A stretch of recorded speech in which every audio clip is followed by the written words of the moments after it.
அல்லாஹு அக்பர் அல்லாஹு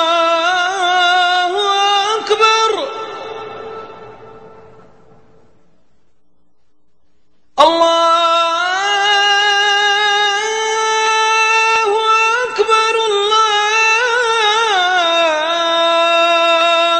அக்பர் أشهد أن لا إله إلا الله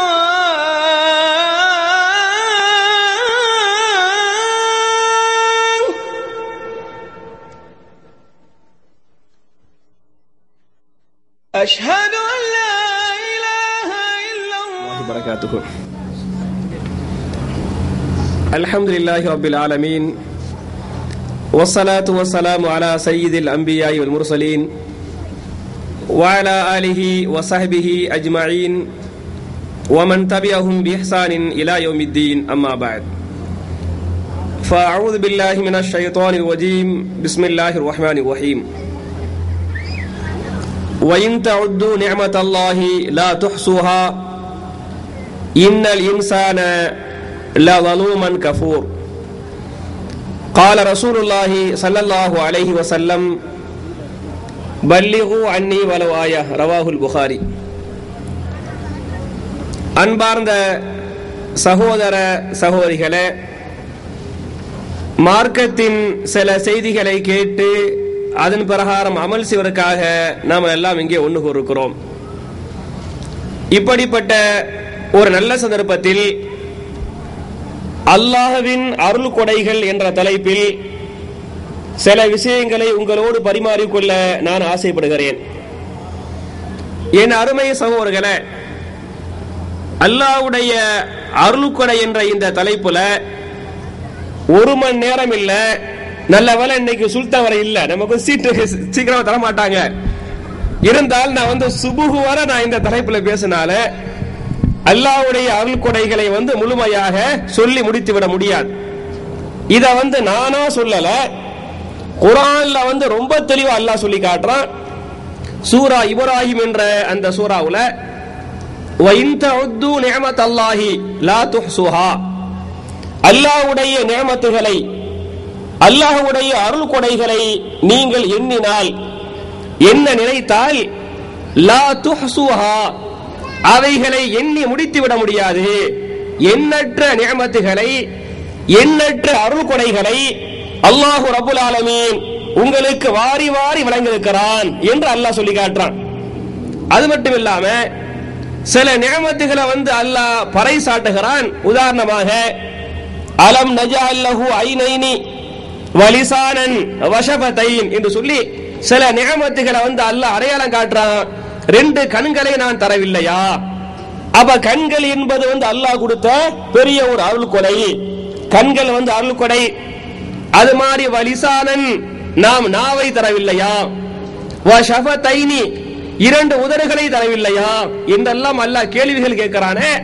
அப்ப இந்த ரெண்டு உதடுகள், நாவு, கண்கள், கை, காலு, இப்படி உடம்பில் இருக்கக்கூடிய ஒவ்வொரு உறுப்பும் அல்லாஹ்வுடைய பெரிய அருள் கொடை என்பதை புரிந்து கொள்ள வேண்டும். இப்படி இந்த அருள் கொடைகளை அல்லாஹ் சொல்லிவிட்டு நம்ம எல்லாருக்கும் தெரிஞ்ச ஒரு சூரா, சூரத்து தகாசுருங்கிற அந்த சூராவுடைய கடைசி வசனத்தில் அல்லாஹ் சொல்லி காட்டுறான். சும்ம லதுஸ்அலுன்ன யௌமைதின் அனின் நஈம், நாளை வறுமையில ஒவ்வொரு நிஅமத்தை பற்றியும் நீங்கள் நிச்சயமாக விசாரிக்கப்படுவீர்கள். நிஅமத்துகளை அல்லாஹ் கொடுத்துட்டான். கொடுத்த ரப்புல் ஆலமீன் நாளை மறுமையில் என்ன செய்வானா? நிச்சயமாக உங்களை விசாரிப்பான். எதை பற்றி விசாரிப்பான்? அனின் நஈம், ஒவ்வொரு நிஅமத்தை பற்றியும், ஒவ்வொரு அருள் கொடைகளை பற்றியும் நிச்சயமாக அல்லாஹ் உங்களை விசாரிப்பான் என்று அல்லாஹ் சொல்லி காட்டுறான். அப்ப என் அருமை சகோதரர்களே, இந்த ஒவ்வொரு நிஅமத்துகளுக்கும் நாளை மறுமையில் கட்டாயம் நாம் பதில் சொல்லி ஆக வேண்டும்.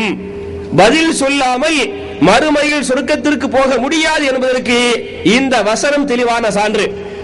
இதுல அருள் கொடைகளை பற்றி சொல்வதாக இருந்தால், சஹாபாக்களுக்கு செய்த அருள் கொடைகளை விட நமக்கு ஏராளமான அருள் கொடைகளை அல்லாஹ் அள்ளி அள்ளி தந்திருக்கிறான்.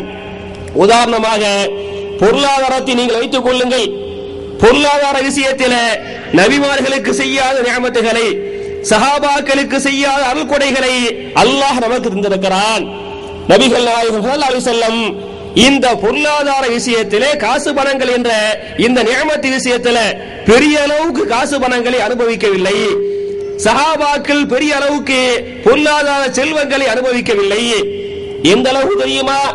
காசு பணங்களை அனுபவிக்கவில்லை என்று சொல்வதை விட அந்த பொருளாதார நியமத் என்ற அந்த செல்வம் இல்லாமல் நபிகள் நாயகம் ஸல்லல்லாஹு அலைஹி வஸல்லம் எப்படி கஷ்டப்பட்டாங்க, சஹாபாக்கள் எப்படி கஷ்டப்பட்டாங்கங்கிற அந்த ஒரே ஒரு செய்தியை நான் ஞாபகமூற்ற.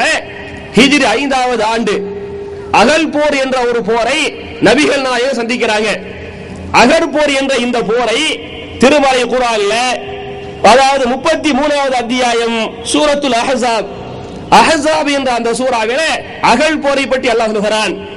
அந்த அஹ்ஸாப்னா என்ன அர்த்தம்? அரபில ஹிஸ்பு என்றால் ஒரு கூட்டம். ஹிஸ்புனா என்ன? ஒரு கூட்டம். நீங்க தினமணி மாதிரி பத்திரிகையை படித்து பார்த்தால் காஷ்மீர் சம்பந்தப்பட்ட செய்திகளை போடும்போது ஹிஸ்புல் முஜாஹிதீன் கேள்விப்பட்டிருக்கீங்களா? அப்ப ஹிஸ்புல் முஜாஹிதீன் என்று சொன்னால் ஜிஹாது செய்யக்கூடிய ஒரு கூட்டம் என்று அர்த்தம். அரபியில் ஹிஸ்பு என்றால் ஒரு கூட்டம். இந்த ஹிஸ்பு என்ற வார்த்தைக்கு பன்மை அஹ்ஸாப், பல கூட்டங்கள் என்று பொருள். திருமறை குர்ஆன்ல 33வது சூராவுக்கு பேரே என்ன?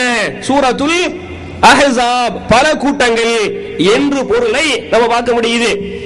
இந்த சூராவுக்கு அஹ்ஸாபுடைய பேர் ஏன் வந்துச்சுன்னு சொன்னா, அகல் போரை பொறுத்தவரை நபிகள் நாயகத்தை அழிப்பதற்காக, முஸ்லிம்களை அழிப்பதற்காக, இந்த இஸ்லாத்திற்கு முற்றுப்புள்ளி வைப்பதற்காக எல்லா கூட்டங்களும் ஒன்று திரட்டு வந்தார்கள்.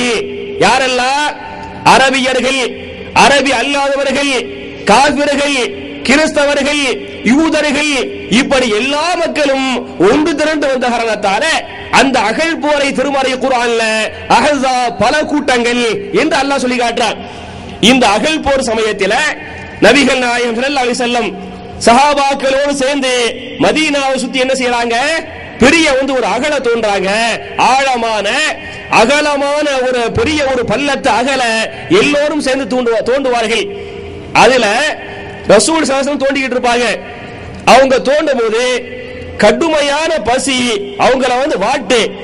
பசியுடைய உச்சகட்டத்தின் காரணத்தால் நபிகள் நாயகம் ஸல்லல்லாஹு அலைஹி வஸல்லம் அந்த அகல் தோண்டுவதை நிறுத்தி கொண்டு நேரா வீட்டுக்கு போவாங்க.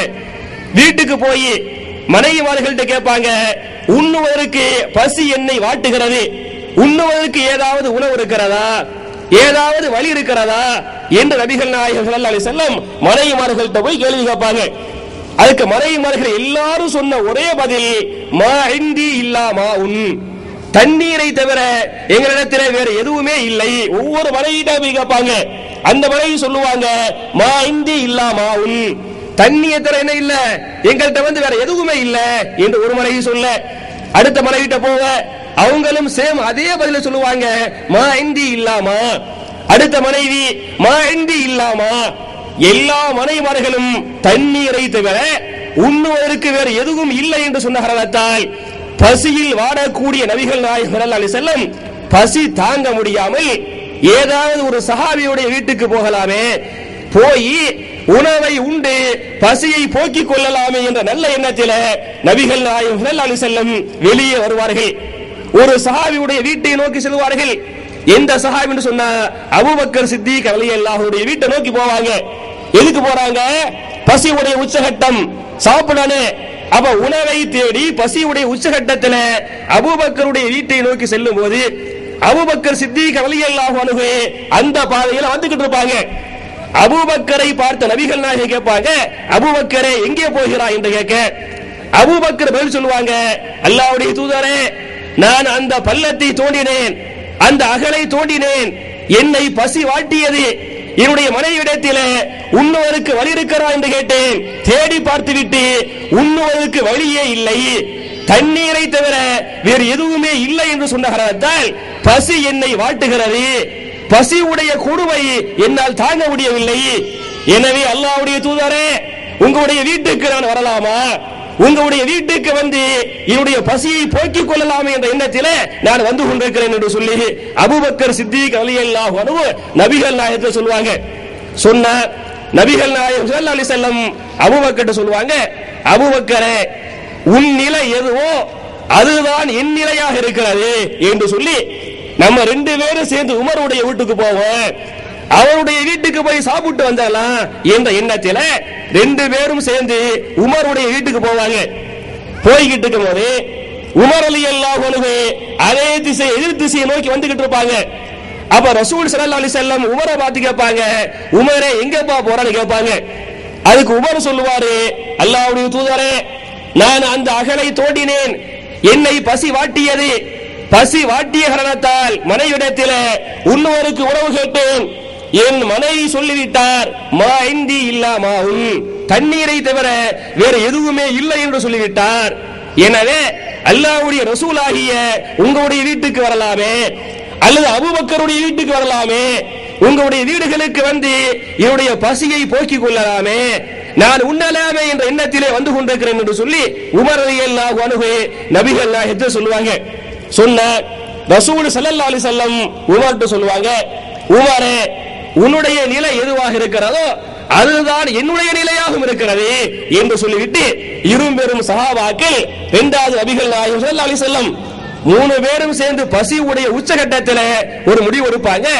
அபு அய்யூபில் அன்சாரி என்ற ஒரு அன்சாரிய சஹாபி இருக்கிறார், அவருடைய வீட்டுக்கு போகலாம், அவருடைய வீட்டுக்கு போய் உண்டு விட்டு வரலாம் என்று இந்த எண்ணத்தில் 3 பேரும் சேர்ந்து என்ன செய்வாங்க, அபு அய்யூபில் அன்சாரி என்ற சஹாபியுடைய வீட்டுக்கு போவாங்க.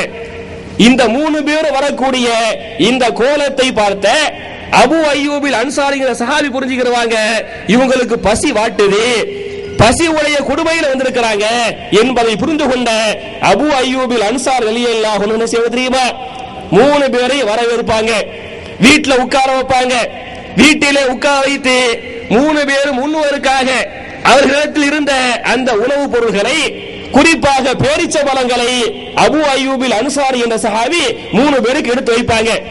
பேரித்த மரத்தை எடுத்து வைத்தால் நபிகள் நாயகம் ஸல்லல்லாஹு அலைஹி வஸல்லம் அந்த பேரித்த மரத்தை உண்ணாமல் பசி உடைய உச்சகட்டத்தில் அபு அய்யூபை பார்த்து சொன்னார்கள், அபு அய்யூபே கொஞ்சம் பேரித்த மரத்தை எடுத்து அபு அய்யூபுடைய கையிலே கொடுத்து நபிகள் நாயகம் சொன்னார்கள், அபு அய்யூபே என் மகள் ஃபாத்திமா 3 நாட்களாக உண்ணவில்லை, 3 நாட்களாக உண்ணாமல் இந்த பேரித்தம்பரம் கூட கிடைக்காமல் என் மகள் ஃபாத்திமா பசியில் உணவுக்காக வாடிக்கொண்டிருக்கிறாள், என் மகள் ஃபாத்திமாவிடத்தில் இந்த பேரித்தம்பரத்தை கொடுத்து விட்டு வாருங்கள் என்று சொல்ல அபு அய்யூபில் அன்சாரி ரலியல்லாஹு அன்ஹு அந்த பேரித்தம்பரத்தை ஃபாத்திமா நாயிட்ட கொடுத்துட்டு வந்தாங்க என்ற செய்தியை இமாம் புகாரி ரஹ்மத்துல்லாஹி அலைஹி தங்களுடைய கிதாபுல பதிவு பண்றாங்களே.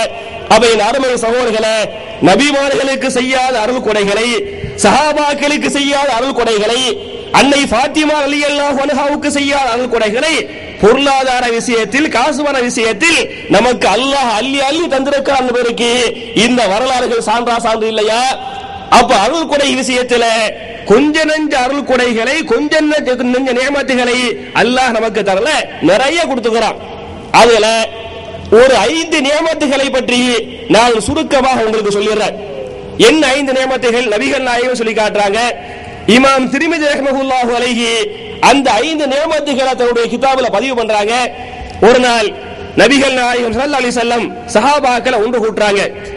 ஒன்று கூட்டி சொன்னார்கள், இஹ்தனிம் ஹம்ஸன் கபுல ஹம்ஸின், என் அருமை சஹாபாக்களே 5 வருவதற்கு முன்னால் இன்னொரு 5ஐ கனிமத்தாக நீங்கள் எடுத்துக் கொள்ளுங்கள், மிகப்பெரிய பாக்கியமாக, மிகப்பெரிய நியமத்தாக நீங்கள் எடுத்துக் கொள்ளுங்கள் என்று சொல்லிவிட்டு அந்த 5 நியமத்துகளை பற்றி நபிகள் நாயகம் ஸல்லல்லாஹு அலைஹி வஸல்லம் சஹாபாக்களுக்கு சொன்னார்கள். முதல் நியமத்தா சொல்லுவாங்க, என் அருமை சஹாபாக்களே, சிஹ்ஹதக கபுல சுக்மிக், நோய் வருவதற்கு முன்னால் ஆரோக்கியத்தை பெரிய ஒரு நியமத்தாக நீங்கள் எடுத்துக் கொள்ளுங்கள், அந்த நியமத்தை நீங்கள் பயன்படுத்தியும் கொள்ளுங்கள். அப்ப ஆரோக்கியம் என்பது அல்லாஹ் கொடுத்த மாபெரும் ஒரு அருள் கொடை. இந்த மாபெரும் ஒரு அருள் கொடையை உங்களுக்கு நோய் எப்போது வரும் என்று தெரியாது, சொல்லிவிட்டு வராது. நோய் வருவதற்கு முன்னால் நீங்கள் என்ன செய்து கொள்ளுங்கள், நோய் வந்து விட்டால் நீங்கள் நன்மைகளை செய்ய முடியாது, தொழ முடியாது, நோன்பு வைக்க முடியாது, ஹஜ் செய்ய முடியாது, இன்னும் பல அமல்களை செய்ய முடியாது. எனவே என் அருமை சகோதரர்களே, நபிகள் நாயகம் சொன்னார்கள், சிஹ்ஹதக கபுல சுக்மிக், உங்களுக்கு நோய் வருவதற்கு முன்னால் அல்லாஹ் கொடுத்த இந்த நியமத்தை, இந்த ஆரோக்கியத்தை நீங்கள் பயன்படுத்திக் கொள்ளுங்கள் என்று சொன்னாங்களே. அப்ப அவன் கொடுத்த மிகப்பெரிய அருள் கொடைகள்ல ஆரோக்கியம் என்பது மிகப்பெரிய நியமத்து, மிகப்பெரிய ஒரு அருள் கொடை என்பதை நீங்கள் புரிந்து கொள்ள வேண்டும். உண்மையிலேயே இந்த ஆரோக்கியம் அருள் கொடைங்கிறது யாருக்கு தெரியுமா? யாருக்கு ஆரோக்கியம் இல்லையோ அவருக்கு தான் இது தெரியும். நமக்கு சொல்லத்தக்க தெரியாது. அதாவது நிழலுடைய அருமைக்கு எங்க போவனே? வெயிலுக்கு போவனே. வெயிலுக்கு போனாதான் நிழலுடைய அருமை உங்களுக்கு தெரியும். ஒருத்தனுக்கு கண்ணு இல்ல, இந்த கண்ணுடைய அருமை நமக்கு தெரியவில்லை. கண்ணுடைய அருமை யாருக்கு தெரியும்? யாருக்கு கண்ணு இல்லையோ அவன்கிட்ட போய் நீங்க விசாரிச்சு பாருங்க, அவன் தான் கண்ணுடைய அருமையை முழுமையா சொல்லுவான். அதே மாதிரி பேசக்கூடிய நாவு, இந்த நாவின் அருமையை யாரு சொல்லுவான்னு சொன்ன, பேச முடியாத ஊபர் இருக்கிறானே, காது கேட்காத ஊபர் இருக்கிறானே, அவன்கிட்ட போய் நீங்க கேட்டு பாருங்க, அவன் தான் இந்த நியமத்துகளை பத்தி முழுக்க சொல்ல முடியும். சுபஹானல்லாஹ். என் அருமை சகோதரர்களே, இந்த நியமத்துகள் ஆரோக்கியம் பெரிய நியமத்துங்கிறதுக்கு சில வரலாற்று நடந்த சம்பவங்களை உங்களுக்கு சான்றா சொல்றேன். அதாவது தமாமில் வாழக்கூடிய ஒரு சகோதரர், அதாவது தமிழ்நாட்டை சார்ந்த, அதிலும் குறிப்பாக பட்டுக்கோட்டையை சார்ந்த ஒரு சகோதரர் தமாமில் வசிச்சுக்கிட்டு இருக்கிறாரு. ஏறக்குறைய 2 ஆண்டுகளுக்கு முன்னால அவருக்கு ஒரு குழந்தை பிறக்குது.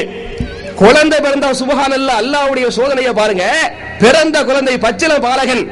அந்த பிறந்த குழந்தை எதை குடித்தாலும் அது விஷமாக மாறிவிடுகிறது. நடந்தது. அந்த பெத்த சின்ன பிள்ளைங்க, பிறந்த சின்ன பிள்ளை, சின்ன பிள்ளை பாலை குடித்தால் பால் உள்ள போய் எதா மாறுது? விஷமா மாறுது. தண்ணீரை குடித்தால் தண்ணீர் விஷமாக மாறுகிறது. தண்ணீரை கொதிக்க வைத்து ஆற வைத்து குடித்தால் அந்த தண்ணீர் விஷமாக மாறுகிறது. எது உள்ள போனாலும் எதுவா மாறி போயிருது? விஷமா மாறுது. இன்னைக்கு நம்ம சாப்பிடுறோம், தண்ணி குடிக்கிறோம், மாஷா அல்லாஹ், நம்ம என்னமா செஞ்சுக்கிட்டு இருக்கிறோம்? அந்த குழந்தையை நான் கூட பார்க்கிறேன், அந்த பாலை குடிச்சுட்டு அந்த விஷத்துடைய கொடுமை தாங்க முடியாமல் அந்த பச்சிளம் பாலகன் உயிருக்காக போராடுகிறது. நானும் அவரும் சேர்ந்து பெரிய பெரிய மருத்துவமனைகளுக்கு போய் பெரிய பெரிய டாக்டரை பார்த்து எனக்கு எப்படியாவது அவருக்கு உதவி செய்யணும், அந்த குழந்தையை காப்பாற்றி விடணும் என்ற எண்ணத்துல நமக்கு தெரிஞ்ச பெரிய பெரிய டாக்டர்கள்ட்ட போறோம். போனா பல டாக்டர்கள் உட்கார்ந்து ஆய்வு செய்யறாங்க. ஆய்வு செஞ்சிட்டு சொல்றாங்க, இந்த உலகத்தில் பிறக்கக்கூடிய 68,000 குழந்தைகள்ல ஒரு குழந்தைக்கு இப்படி ஏற்படுகிறது. இன்னைக்கு இந்த நூற்றாண்டுல இந்த உலகத்தில் பிறக்கக்கூடிய 68,000 குழந்தைகள்ல ஒரு குழந்தைக்கு என்ன செய்தான்? எது உள்ள போனாலும் விஷமா மாறு. அப்ப உள்ள போகக்கூடிய இந்த உணவை இரத்தமாக மாற்றக்கூடியது, மலஜலமாக மாற்றக்கூடியது, இந்த உள்ள இயங்கக்கூடிய இது வேலை செய்யல. வேலை செய்யாம எதுவா மாறி போயிருது? விஷமா மாறுது என்று டாக்டர் சொல்ல, கடைசியில டாக்டர் என்ன சொல்றாங்க தெரியுமா? இதுக்கு மருத்துவமே இல்ல, இதுக்கு இன்னும் உலகத்தில் மருத்துவம் கண்டுபிடிக்கவே இல்லை. 21ஆம் நூற்றாண்டுக்கு மனிதன் விஞ்ஞான விஷயத்தில் எங்கோ சென்று கொண்டிருக்கிறார். இந்த விஞ்ஞான யுகத்தில இந்த நோய்க்கு மருத்துவம் இதுவரை கண்டுபிடிக்க முடியவில்லை. எங்களால் கண்டுபிடிக்க முடியாத காரணத்தால இதுக்கு ஒரே வழி என்னன்னு சொன்ன, 3 நாட்களுக்குள் இந்த குழந்தை மரணித்து விடும். மௌத்து தான் இந்த பிள்ளைக்கு மருத்துவம், வேற மருத்துவமே இல்ல என்று டாக்டர் சொல்லிட்டாங்க. அவர் என்கிட்ட கேட்கிறாரு, அவரும் அந்த குழந்தையுடைய தாயாரும் என்கிட்ட கேட்கிறாங்க, கவலை தாங்க முடியல, கொண்டுகிட்டு காபாவுக்கு போகலாமா கேட்கிறாங்க. நான் காபாவுக்கு கொண்டு போயிடுறேன், காபாவில் வச்சு என் பிள்ளைக்கா நான் துவா செய்யறேன், அந்த துவாவை எல்லாம் ஏற்றுக்கொள்ள மாட்டானா? அதன் மூலமா நோயை நீக்க மாட்டானா என்று அவர் கேட்கிறாரு. அதுக்கு மேலே காபாவுக்கு போறாரு. அல்லாஹ்வுடைய நாட்டை காபாவுக்கு போய் என்ன செய்ய முடியல? அந்த நோயை நீக்க முடியல, அந்த புள்ள மௌத்தா போயிருச்சு என்ற செய்தியை நான் என் கண்ணால தமாவுல பார்த்திருக்கிறேன். அப்ப என் அருமை சகோதரர்களே, நான் இப்ப ஒவ்வொன்றும் யோசிக்கிறேன். அல்ஹம்துலில்லாஹ், நம்ம தண்ணியை குடிக்கிறோம், பாலை குடிக்கிறோம், டீ குடிக்கிறோம், சாப்பிடுறோம், சாப்பிட்டு அல்ஹம்துலில்லாஹ் நிம்மதியா சந்தோஷமா இருக்கிறோமே. உணவு அதாவது ரத்தமா மாறுது, சக்தியா மாறுது, மலஜலமா மாறுது. ஆனால் அந்த பச்சிளம் பாலகனுக்கு எது உள்ள போனாலும் விஷமா மாறுதே. நமக்கு அல்ஹம்துலில்லாஹ் பெரிய ஒரு பாக்கியத்தை அல்லாஹ் தந்திருக்கிறாரே, இது பெரிய நியமத் இல்லையா? அப்ப என் அருமை சகோதரர்களே, சிஹ்ஹதக கபுல சுக்மிக், உங்களுடைய ஆரோக்கியத்தை நீங்கள் பயன்படுத்துங்கள். நோய் வருவதற்கு முன்னால ஆரோக்கியத்தை வந்து செல்வமா நினைச்சுக்கிறங்க என்ற இந்த ஹதீஸுக்கு, இந்த வரலாற்று, இந்த நடந்த சம்பவம் சான்று இல்லையா? அதே மாதிரி எனக்கு தெரிந்த ஒரு சகோதரர், அதாவது தமிழ்நாடு மதுக்கூரை சார்ந்தவர், சமீபத்தில் ஒரு 5 ஆண்டுகளுக்கு முன்னால துபாயில வேலை செஞ்சுக்கிட்டு இருக்கிறாரு. துபாயில வேலை செய்யும் போது திடீர்னு அவருக்கு வந்து ஒழுங்கா யூரின் போகல. பெரிய நோயெல்லாம் கிடையாது, ஒழுங்கா யூரின் போக மாட்டேங்குது. அதுக்காக துபாயில வந்து மருத்துவம் பண்ணா அங்க ரேட்டு ஜாஸ்திங்கறனால என்ன செஞ்சிடறாரு, வெகேஷன்ல நேரா மதுக்கூருக்கு வர்றாரு.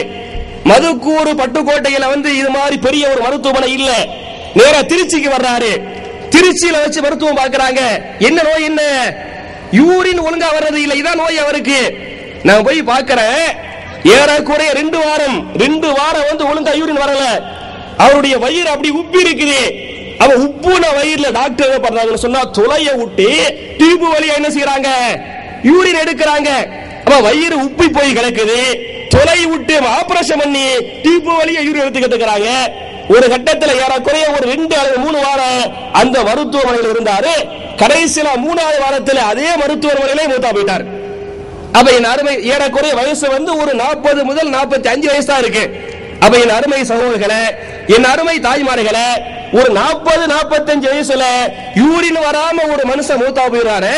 அல்ஹம்துலில்லாஹ், நம்ம போய் உட்கார்றோம், நமக்கு எந்த பிரச்சனை எந்த சிரமமும் இல்லாம யூரின் வருது. இது பெரிய ஒரு நியமத்து இல்லையா? எனவே தான் நபிகள் நாயகம் சொல்லி காட்டுறாங்க, நீங்கள் மலஜலத்தை கழித்து விட்டால் அதற்கென்று ஒரு துஆவை ஓதுங்கள். என்ன துஆ? குஃபரானக.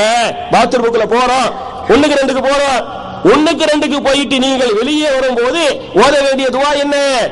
குஃபரானக என்ற துஆவை ஓதிக்கொண்டு வாருங்கள் என்று இஸ்லாம் சொல்லுது. குஃபரானக என்ற அந்த வார்த்தைக்கு என்ன பொருள்? யா அல்லாஹ், என்னை மன்னிப்பாயாக. கஃபார யக்ஃபிர் என்றால் மன்னிப்பு கேட்டான். குஃபரானக, யா அல்லாஹ், என்னை மன்னிப்பாயாக என்று அல்லாஹ்விடத்திலே தௌபா செய்த வண்ணமாக, அல்லாஹ்விடத்திலே மன்னிப்பு கேட்ட வண்ணமாக பாத்ரூம் கதவை திறந்துக்கிட்டு வெளியே வர்றோமே, நான் கேட்கிறேன், நம்ம என்ன பாத்ரூம்ல தப்பா பண்ணோம், ஹராமா பண்ணோம்? எது இயற்கையோ, இயற்கை உபாதையோ அதை முடிச்சுட்டு வெளியே வர்றோம். அதை முடிச்சுட்டு வெளியே வரும்போது இஸ்லாம் மன்னிப்பு கேட்டுக்கிட்டு வெளியே வர சொல்லுது. ஏன் சொல்லுது? இது வந்து அல்லாஹ்வுடைய பெரிய நியமத்து. உனக்கு மலஜலம் ஈஸியா வெளியானுச்சே, இது என்ன? அல்லாஹ்வுடைய பெரிய ஒரு பாக்கியமா. இந்த பாக்கியத்துக்கு முழுசா உனக்கு நன்றி செலுத்த முடியாது, நீ நன்றி கெட்டவன். எனவே அல்லாஹ்விடத்திலே மன்னிப்பு கேட்டுக்கொள். குஃபரானக, யா அல்லாஹ், என்னை மன்னிப்பாயாக என்று நபிகள் நாயகம் கேட்க சொல்றாங்களே. அப்ப என் அருமை சகோதரர்களே, இந்த ஆரோக்கியம் என்பது மிகப்பெரிய ஒரு அருள்கொடை. ஆரோக்கியம் எப்போது குன்றும், எப்போது நாம் நோயாளியாக மாறுவோம் என்று நமக்கு தெரியாது. எனவே இந்த ஆரோக்கியத்தை நீங்கள் பயன்படுத்தி செய்ய வேண்டிய நல்ல காரியங்களை நீங்கள் செய்து கொள்ளுங்கள் என்பதை புரிந்து கொள்ள வேண்டும். அது மட்டும் இல்லாம ஆரோக்கியத்திற்காக நாம் அல்லாஹ்விடத்திலே அதிகமாக துஆ செய்ய வேண்டும். எப்படிப்பட்ட துஆவை? நபிகள் நாயகம் ஸல்லல்லாஹு அலைஹி வஸல்லம் ஆரோக்கியத்திற்காக அழகான ஒரு துஆவை கற்றுக் கொடுத்தார்கள். சஹாபாக்களை ஓதச் சொன்னார்கள். ஒரு நாள் நபிகள் நாயகம் ஸல்லல்லாஹு அலைஹி வஸல்லம் மதீனத்து பள்ளிவாசலில் இருக்கும்போது அவங்களுடைய பெரிய தந்தை அப்பாஸ் ரலியல்லாஹு அன்ஹு ரசூலுல்லாஹ்ட்ட வருவாங்க. வந்து கேட்பாங்க, அல்லாஹ்வுடைய ரசூலே, எனக்கு ஒரு துஆவை கற்றுத் தாருங்கள். அந்த துஆவை நான் அதிகமாக செய்ய வேண்டும். அதிகமாக அல்லாஹ்விடத்திலே கேட்கக்கூடிய ஒரு துஆவை எனக்கு நீங்கள் கற்றுத் தாருங்கள் என்று நபிகள் நாயகத்தின் பெரிய தந்தை அப்பாஸ் ரலியல்லாஹு அன்ஹு அவங்கள்ட்ட கோரிக்கை வைப்பாங்க. கோரிக்கை வைத்தால் நபிகள் நாயகம் ஸல்லல்லாஹு அலைஹி வஸல்லம் தன் பெரிய தந்தை அப்பாஸுக்கு அழகான ஒரு துஆவை கற்றுக் கொடுத்தாங்க. இதை கற்றுக் கொடுத்து ஓதுங்கள் என்று சொன்னார்கள். என்ன துஆ? அப்பாஸ் அவர்களே, நீங்கள் அல்லாஹ்விடத்திலே கேளுங்கள், அல்லாஹும்ம இன்னி அஸ்அலுக்கல் அஃவ வல் ஆஃபியத ஃபித் துன்யா வல் ஆகிரா என்ற துஆவை நீங்கள் அதிகமாக கேளுங்கள். என்ன அர்த்தம்? அல்லாஹும்ம இன்னி அஸ்அலுக்கல் அஃவ வல் ஆஃபியத ஃபித் துன்யா வல் ஆகிரா. அல்லாஹ்வே, அல்லாஹும்ம, அல்லாஹ்வே, இன்னி அஸ்அலுக்கல் அஃவ, நான் உன்னிடத்திலே மன்னிப்பை வேண்டுகிறேன், மன்னிப்பை கேட்கிறேன். மன்னிப்பு மாத்திரம் அல்ல, வல் ஆஃபியத, ஆஃபியத்தை, நோய் நொடி இல்லாத ஆரோக்கியத்தை கேட்கிறேன். இம்மையிலும் மறுமையிலும் யா அல்லாஹ் இந்த உலகத்திலேயே மறுமையிலேயே எனக்கு ஆரோக்கியத்தையும் எனக்கு ஆஃபியத்தையும் மன்னிப்பையும் தருவாயாக என்ற அழகான துஆவை ரசூல் ஸல்லல்லாஹு அலைஹி வஸல்லம் தன் பெரிய தந்தை அப்பாஸுக்கு கேட்க அப்பாஸ் ரலியல்லாஹு அன்ஹு இந்த துஆவை அதிகமா கேட்டாங்கன்னு ஹதீஸ் வருது. அப்ப என் அருமை சகோதரர்களே, என் அருமை தாய்மார்களே, சகோதரிகளே, அழகான ஒரு துஆ. நீங்க இந்த துஆ ஓதுங்க. என்ன துஆ? அல்லாஹும்ம இன்னி அஸ்அலுக்கல் அஃவ வல் ஆஃபியத ஃபித் துன்யா வல் ஆখিরা. பெரிய துஆ கிடையாது, சின்ன துஆ தான். அல்லாஹும்ம இன்னி அஸ்அலுக்கல் அஃவ வல் ஆஃபியத ஃபித் துன்யா வல் ஆখিরা. அல்லாஹும்ம இன்னி அஸ்அலுக்கல் அஃவ வல் ஆஃபியத ஃபித் துன்யா வல் ஆখিরা என்ற அழகான அற்புதமான துஆ நீங்களே கைகளை ஏந்தி அல்லாஹ்விடத்தில் கேட்கும்போது உங்களுடைய கோரிக்கைகளில் உங்களுடைய துஆக்கல்ல இதையும் நீங்கள் சேர்த்துக் கொள்ளுங்கள் என்பதை புரிந்து கொள்ள வேண்டும். அது மட்டும் இல்லாம இன்னும் சில துஆக்களை நாம் தொழுகையில் ஆரோக்கியத்தை கேட்கிறோம். ஆரோக்கியத்தை தொழுகையில கேட்போமே தவிர ஆரால் புரிந்தோ புரியாமல் கேட்போம். புரியாம எப்படி கேட்கிறோம்? உதாரணமா தொழுகையில நான் ஏற்கனவே சொன்ன மாதிரி ஒவ்வொரு ரக்காத்திலே 2 சஜதா பண்றோமா இல்லையா? 2 சஜதாவுக்கு மத்தியில 2 சுஜூதுக்கு மத்தியில ஒரு சின்னஞ்சிறிய துஆவை கேளுங்கள் என்று இஸ்லாம் சொல்லுகிறது. எந்த சின்னஞ்சிறிய துஆ? 2 சஜதாவுக்கு மத்தியில அல்லாஹு மக்ஃபிர்லி வர்ஹம்னி வஆஃபினி வஹ்தினி வர்சுக்னி என்ற அந்த துஆவிற்கு நீங்கள் அர்த்தத்தை பாருங்கள். அல்லாஹு மக்ஃபிர்லி, யா அல்லாஹ் என்னை மன்னிப்பாயாக, வர்ஹம்னி என் மீது கருணை காட்டுவாயாக என்று சொல்லிவிட்டு வஆஃபினி நோய் நொடி இல்லாத ஆரோக்கியமான வாழ்க்கையை எனக்கு தருவாயாக என்று அல்லாஹ்விடத்தில் கேட்கிறோமே. அப்ப என் அருமை சகோதரர்களே, என் அருமை தாய்மார்களே, நாம் தொழுகையிலே துஆ செய்யும், தொழுகையில ஓதும் போது 2 சஜதாவுக்கு மத்தியில கேட்கிறோம் பாருங்க. இந்த அர்த்தத்தை விளங்கி அர்த்தத்தை புரிந்து ஓதினால் நம்முடைய துஆவை அல்லாஹ் ஏத்துக்குவான் என்பதை புரிந்து கொள்ள வேண்டும். அது மட்டும் இல்லாம இன்னைக்கு நம்ம வித்ர் தொழுகிறோம். நபிகள் நாயகம் ஸல்லல்லாஹு அலைஹி வஸல்லம் இஷாவுக்கு பிறகு சுன்னா தொழுகிறாங்க. கடைசியா வித்ர் தொழுவாங்க என்று ஹதீஸ் வருது. வித்ரில் ரசூல் ஸல்லல்லாஹு அலைஹி வஸல்லம் குனூத் ஓதினார்கள், ஓத சொன்னார்கள். ஓத சொன்னது மாத்திரமல்ல, நபிகள் நாயகத்தின் பேர குழந்தை ஹசன் ரலியல்லாஹு அன்ஹு, அந்த ஹசனுக்கு ரசூல் ஸல்லல்லாஹு அலைஹி வஸல்லம் குனூத்தை கற்றுக் கொடுத்தார்கள். எப்படி கற்றுக் கொடுத்தார்கள்? நபிகள் நாயகம் ஸல்லல்லாஹு அலைஹி வஸல்லம் குர்ஆனுடைய வசனங்களை, குர்ஆனுடைய சூறாக்களை சஹாபாக்களுக்கு எப்படி கற்றுக் கொடுப்பார்களோ, கற்றுக் கொடுத்த அந்த வசனங்களை சூறாக்களை மறுபடியும் சொல்லுங்கள், ஒப்பிங்கள் என்று சொல்வார்களோ, அதே மாதிரி ஹசனுக்கு குனூத்தை கற்றுக் கொடுத்தார்கள்.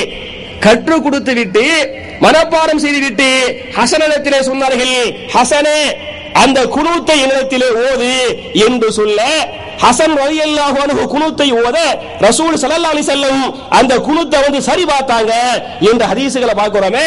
அப்ப என் அருமை சகோதரர்களே, வித்ரில் ஓதக்கூடிய குனூத் என்பது முக்கியமான ஒன்று. அந்த குனூத் விஷயத்தில் ஓதுறோமே, அதுல அல்லாஹ்ட்ட நம்ம ஆரோக்கியத்தை கேட்கிறோம். என்ன கேட்கிறோம்? அல்லாஹு மஹ்தினி ஃபீமன் ஹதைத் வஆஃபினி ஃபீமன் ஆஃபைத் வதவல்லனி ஃபீமன் தவல்லைத் وبارك لي فيما أعطيت وقني شر ما قضيت فإنك تقضي ولا يقضى عليك إنه لا يذل من واليت تباركت ربنا وتعاليت என்பது குனூத். இது இந்த குனூத்தை நீங்க அர்த்தத்தை பாருங்க. என்ன அர்த்தம்? அல்லாஹு மஹ்தினி ஃபீ, எல்லாம் நமக்காக கேட்கக்கூடிய துஆ. அல்லாஹு மஹ்தினி ஃபீமன் ஹதைத், யா அல்லாஹ் யாருக்கெல்லாம் நீ ஹிதாயத்தை கொடுத்தாயோ அவர்களோடு சேர்த்து எனக்கும் ஹிதாயத்தை தருவாயாக. அல்லாஹு மஹ்தினி ஃபீமன் ஹதைத் வஆஃபினி ஃபீமன் ஆஃபைத், யா அல்லாஹ் நீ யாருக்கெல்லாம் ஆரோக்கியத்தை கொடுத்தாயோ அவர்களோடு சேர்த்து எனக்கும் ஆரோக்கியத்தை தருவாயாக. வதவல்லனி ஃபீமன் தவல்லைத், யா அல்லாஹ் நீ யாரையெல்லாம் பொறுப்பேற்றுக் கொண்டாயோ அவர்களோடு சேர்த்து என்னையும் பொறுப்பேற்றுக் கொள்வாயாக. வக்னி ஷர்ர மா கலைத், யா அல்லாஹ் எனக்கு எதிராக எழுதப்பட்ட தீங்கான விதிகளை, ஷர்ரான விதிகளை மாற்றுவாயாக. அந்த விதிகளை மாற்றி எனக்கு கைரான விதிகளாக ஆக்குவாயாக என்ற அற்புதமான துஆ. அப்ப என் அருமை சகோதரர்களே, இந்த குனூத்தை நீங்கள் மனப்பாடம் செய்யுங்கள். செய்வது மாத்திரமல்லாமல் அல்லாஹ்விடத்திலே கேளுங்கள். அல்லாஹு மஹ்தினி ஃபீமன் ஹதைத் வஆஃபினி ஃபீமன் ஆஃபைத் என்று ஓதுகிறோமே, இது அல்லாஹ்ட்ட எதை யா அல்லாஹ் ஆரோக்கியத்தை தருவாயாக, யா அல்லாஹ் ஆரோக்கியத்தை தருவாயாக. என்னுடைய நோயை முழுமையாக நீக்குவாயாக என்று அல்லாஹ்ட்ட கேட்கிறோமே. அப்ப என் அருமை சகோதரர்களே, அல்லாஹ் கொடுத்த ஏராளமான கோடான கோடி அருள் கொடைகளில் முதல் முக்கியமான அருள் கொடை இந்த ஆரோக்கியம். இதை நீங்கள் புரிந்து கொள்ள வேண்டும். இந்த ஆரோக்கியத்தை புரிந்து கொண்டு என்ன செய்யணும்? ஆரோக்கியம் நம்மை விட்டும் சென்று விடுவதற்கு முன்னால், நாம் நோயாளிகளாக மாறிவிடுவதற்கு முன்னால் இந்த ஆரோக்கியத்தை நீங்கள் பயன்படுத்துங்கள் என்பது நான் சொல்லக்கூடிய முதல் உபதேசம். நபிகள் நாயகம் சஹாபாக்களுக்கு சொன்ன உபதேசமும். இரண்டாவது நியமத்து என்ன? இரண்டாவது நியமத்துங்கிறது வஷபாபக கபுல ஹரமிக். நபிகள் நாயகம் சஹாபாக்கள் சொன்னாங்க, என் அருமை சஹாபாக்களே, முதுமை வருவதற்கு முன்னால் இந்த வாலிபத்தை நீங்கள் பயன்படுத்துங்கள். வாலிபம் பெரிய ஒரு நியமத்து, பெரிய ஒரு பாக்கியம். வாலிபத்தில் செய்ய முடிந்த காரியங்களை எப்ப செய்ய முடியாது? முதுமையில செய்ய முடியாது. அப்ப என் அருமை சகோதரர்களே, என் அருமை தாய்மார்களே, வஷபாபக கபுல ஹரமிக், உங்களுக்கு முதுமை வருவதற்கு முன்னால் நீங்கள் என்ன செய்து கொள்ளுங்கள்? உங்களுடைய வாலிபத்தை நீங்கள் பயன்படுத்துங்கள். வாலிபத்தில் செய்ய வேண்டிய காரியங்களை, செய்ய வேண்டிய இபாதத்துகளை, செய்ய வேண்டிய வணக்க வழிபாடுகளை உங்களுடைய வாலிபத்திலேயே நீங்கள் செய்து கொள்ளுங்கள். நாளைக்கு 70 வயசு வந்த பிறகு, 80 வயசு வந்த பிறகு, ஆகா பள்ளிக்கு போக முடியலையே, தொழுவ முடியலையே, நோன்பு வைக்க முடியலையே, இது செய்ய முடியலையே, அது செய்ய முடியலையே என்று கண்கட்ட பிரகாரம் சூரிய நமஸ்காரம் வாங்கல, அப்படி நீங்க புலம்புனீங்களாக்க ஒன்றும் செய்ய முடியாது. அப்ப என் அருமை சகோதரர்களே, இரண்டாவது பெரிய நியமத்து இந்த ஷபாப், இந்த வாலிபம். முதுமைக்கு முன்னால் வாலிபத்தை நாம் பயன்படுத்திக் கொள்வது. இதை சஹாபாக்கள் பயன்படுத்தினாங்களா இல்லையா? சஹாபாக்குடைய வரலாறுகளை நீங்கள் படித்து பாருங்கள் என் அருமை சகோதரர்களே. சஹாபாக்குடைய வரலாறுகள்ல ஒரு முக்கியமான வரலாறு அர்-ரஹீக்குல் மக்தூம். ரஹீக்குல் மக்தூம்ங்கிற ஒரு வரலாற்று கிதாப் இருக்குது. அதை எழுதிய ஆசிரியர் யாரு தெரியுமா? யாரு? அவருடைய முழுமையான பேர் என்ன? உலகத்தில் மிகச்சிறந்த வரலாற்று கிதாப், நபிகள் நாயகத்தை பற்றி வரலாற்று கிதாபுக்கு பேர் ரஹீக்குல் மக்தூம். ஒரு இந்தியக்காரர் தான் எழுதினாரு. அவருடைய பேர் என்ன தெரியல. சஃபியுர் ரஹ்மான். அவருடைய பேர் என்ன? சஃபியுர் ரஹ்மான் முபாரக் பூரி என்று சொல்வார்கள். ஷேக் சஃபியுர் ரஹ்மான் எப்படிப்பட்டவர் சொன்ன, இந்த சவுதி அரேபியா, சவுதி அரேபியாவுடைய விருந்தாளியாக உள்ளவர். அவர் சவுதி அரேபியாவுக்கு விருந்தாளியா எப்படி வர்றாரு? ஏறக்குறைய 30 ஆண்டுகளுக்கு முன்னால சவுதி அரேபியாவுடைய அரசாங்கம் ஒரு இயக்கம் வைத்திருக்கிறது. இயக்கத்துக்கு பேர் ராபிதா. ராபிதா என்ற ஒரு அமைப்பு. ராபிதா என்றால் தொடர்பை உண்டு பண்ணுவது. அரபியில ரபாத்தா என்றால் கட்டினான், ராபிதா என்றால் தொடர்பை உண்டு பண்ணுவது. யாருக்கெல்லாம் பேருக்கு முஸ்லிமா இருக்கிறாங்களோ, முஸ்லிமாக இருந்து கொண்டு இஸ்லாமிய தொடர்பு இல்லாம இருக்குதோ, குர்ஆன் ஹதீஸ் சம்பந்தப்பட்ட தொடர்பு இல்லாம இருக்குதோ, அவங்களுக்கு என்ன செய்யறது? அந்த அமைப்பு இஸ்லாத்தை பற்றிய தொடர்புகளை உண்டு பண்ணுவது. அதான் ராபிதாவுடைய நோக்கம். இந்த ராபிதா என்ற அமைப்பு ஏறக்குறைய 30 ஆண்டுகளுக்கு முன்னால, அதாவது பாகிஸ்தானுக்கு போறாங்க, கவர்மெண்ட் சார்பாகவே போறாங்க. போய் அங்கே ஒரு மாநாடு போடுறாங்க. அந்த மாநாட்டில் அறிவிப்பு செய்யறாங்க, நபிகள் நாயகத்தை பற்றிய அந்த 23 ஆண்டுகள் வரலாறை ஆதாரபூர்வமாக வரிசை பிரகாரமாக தொகுக்க வேண்டும். எல்லா வரலாறுகளும் ஆதாரபூர்வமாக பக்காவா இருக்கணும். பக்காவா இருந்தா மட்டும் பத்தாது. இது நபித்துவத்தின் 1வது ஆண்டு, இது நபித்துவத்தின் 2ஆம் ஆண்டு, இது நபித்துவத்தின் 3ஆம் ஆண்டு, இது ஹிஜ்ரி, இது ஹிஜ்ரி 1, இது ஹிஜ்ரி 2 என்று ஆதாரத்தின் அடிப்படையில் வரலாற்று பின்னணிகளோடு அந்த அதாவது சரியாக இருக்க வேண்டும் சொல்லிட்டு ஒரு அறிவிப்பு செய்யறாங்க. அந்த அறிவிப்பு நீங்க கட்டுரையா எழுதனே, ஒரு புஸ்தகமா எழுதனே. அந்த எழுதக்கூடிய மொழி 3 மொழி. நீங்கள் அரபியில் எழுதி கொள்ளலாம், அல்லது உருதுல நீங்க எழுதலாம், அல்லது ஆங்கிலத்தில் நீங்க எழுதலாம் என்று 3 மொழியை வச்சு நீங்க எழுதுங்கட்டாங்க. சொல்லிட்டு யாரு அதை எழுதுறாங்களோ, ஏறக்குறைய சவுதி அரேபியாவில் ஏறக்குறைய கரெக்டா அந்த அமௌண்ட் தெரியல, ஏறக்குறைய 2 லட்சம் ரியால். யாருக்கு ஃபர்ஸ்ட் பிரைஸோ அவங்களுக்கு எவ்வளவு? 2 லட்சம் சவுதி ரியால் நாங்க அன்பளிப்பா தருவோம். 2 லட்சம் சவுதி ரியால் மட்டுமில்ல, அந்த அன்பளிப்பை நாங்க எங்க வச்சு தருவோம்னு சொன்னா, நாங்க மக்காவுல ஒரு மீட்டிங் போடுவோம். அந்த மக்காவுடைய மீட்டிங் தலைவரா யார் இருப்பாரு? அந்த மக்காவுடைய அமீர் இருக்கிறாரு. மக்காவுடைய அந்த அமீர், அந்த அமீருடைய தலைமையில் மக்காவில் ஒரு மாநாடு போடுவோம். அந்த மாநாட்டுக்கு நீங்கள் வர வேண்டும். எங்களுடைய மக்காவுடைய அமீர் கையால அந்த 2 லட்சம் ரியாலை கொடுப்போம். அது மட்டுமில்ல, அப்படிப்பட்ட அறிவு உள்ளவர் எங்க நாட்டுக்கு வந்து விருந்தாளியா வேணும். அவருக்கு இக்காமா ஒண்ணு தேவையில்லை. எப்படி பெரிய பெரிய விஞ்ஞானிகளை சவுதி அரசாங்கம் வந்து விருந்தாளியா வச்சிருக்குதோ அதே மாதிரி எங்களுக்கு வந்து மதீனா யூனிவர்சிட்டிக்கு நீங்க தேவைப்படுறீங்க. உங்களுடைய கல்வி வந்து எங்க நாட்டு மக்களுக்கு வெளிநாட்டு மக்களுக்கு வேணும் என்று ஒரு அறிவிப்பு செய்து ஏறக்குறைய 1200 பேரு இந்த அறிவிப்பை ஏற்றுக்கொண்டார்கள். இந்த அறிவிப்பை ஏற்று என்ன பண்றாங்க, அந்த கெடு பிரகாரம் அந்த வரலாறை தொகுக்குறாங்க. வரலாறை தொகுத்து சவுதியுடைய ராபித்தாவில் வந்து தாக்கல் பண்றாங்க. ராபித்தா ஆய்வு செய்து 5 பேருக்கு பரிசு. சுப்ஹானல்லாஹ், ராபித்தா ஆய்வு செய்து 5 பேருக்கு பரிசு கொடுத்துச்சு. அதில் முதல் பரிசு பெற்றவர் யார் என்று சொன்னால் நாம் இந்தியாவை சார்ந்தவர், யூபியை சார்ந்தவர் ஷேக் சஃபியுர் ரஹ்மான் முபாரக்பூர் என்பவர் தான் முதல் பரிசை பெறுகிறார். அவர் எந்த மொழியில் எழுத, அவருடைய தாய்மொழி உருது. அவருடைய தாய்மொழி உருதில் எழுத அனுமதி இருந்தும் அவர் தாய்மொழி உருதில் எழுதாமல் எந்த மொழியில் எழுதினாரு, அரபியில எழுதுறாரு. அரபியில எழுதி சவுதி உடைய பல பெரிய பெரிய ஷேக்கள் எழுதுறாங்க. அதே மாதிரி ஈராக்குடைய ஷேக், குவைத் உடைய ஷேக், பல நாட்டு ஷேகுமார்கள் எழுதியும் முதல் பரிசை தட்டி சென்றவர் யாரு, ஒரு இந்தியாவை சார்ந்தவர். 2வது பரிசு இந்தியா, 5வது பரிசு இந்தியா. அப்ப என் அருமை சகோதரர்களே, 5 பரிசுகள்ல 1, 2, 5 வரை இந்தியா வாங்கிருச்சு. அந்த முதல் பரிசு பெற்றாரு பாருங்க. அந்த கட்டுரை, அந்த புஸ்தகம், அந்த புஸ்தகத்துக்கு பேரு தான் ரஹீகுல் மக்தூம்.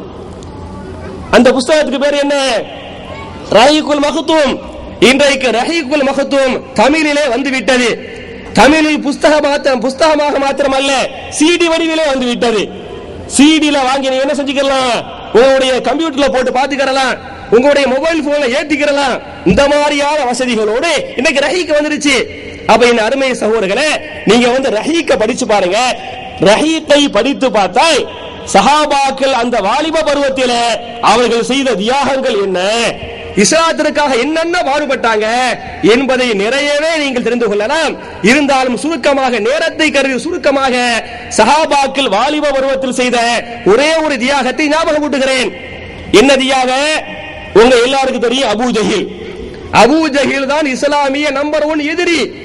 இந்த அபூஜஹிலை கொலை செய்த சஹாபாக்கள் யார், பெரிய பெரிய சஹாபாக்களா? என்ன உமர் ரலியல்லாஹு அன்ஹு அபூஜஹிலை கொலை பண்ணாங்க, இல்ல ஹம்சாவை கொலை பண்ணாங்க? அபூஜஹிலை கொலை செய்த சஹாபாக்கள் யாரு? 2 வாலிபம் என்று சொல்வதை விட சிறுவர்கள், ஏறக்குறைய 15-16 வயசு, 15-16 வயது சிறுவர் சஹாபாக்கள் தான் யாரு கொலை பண்றாங்க, அபூஜஹிலை கொலை பண்ணாங்க.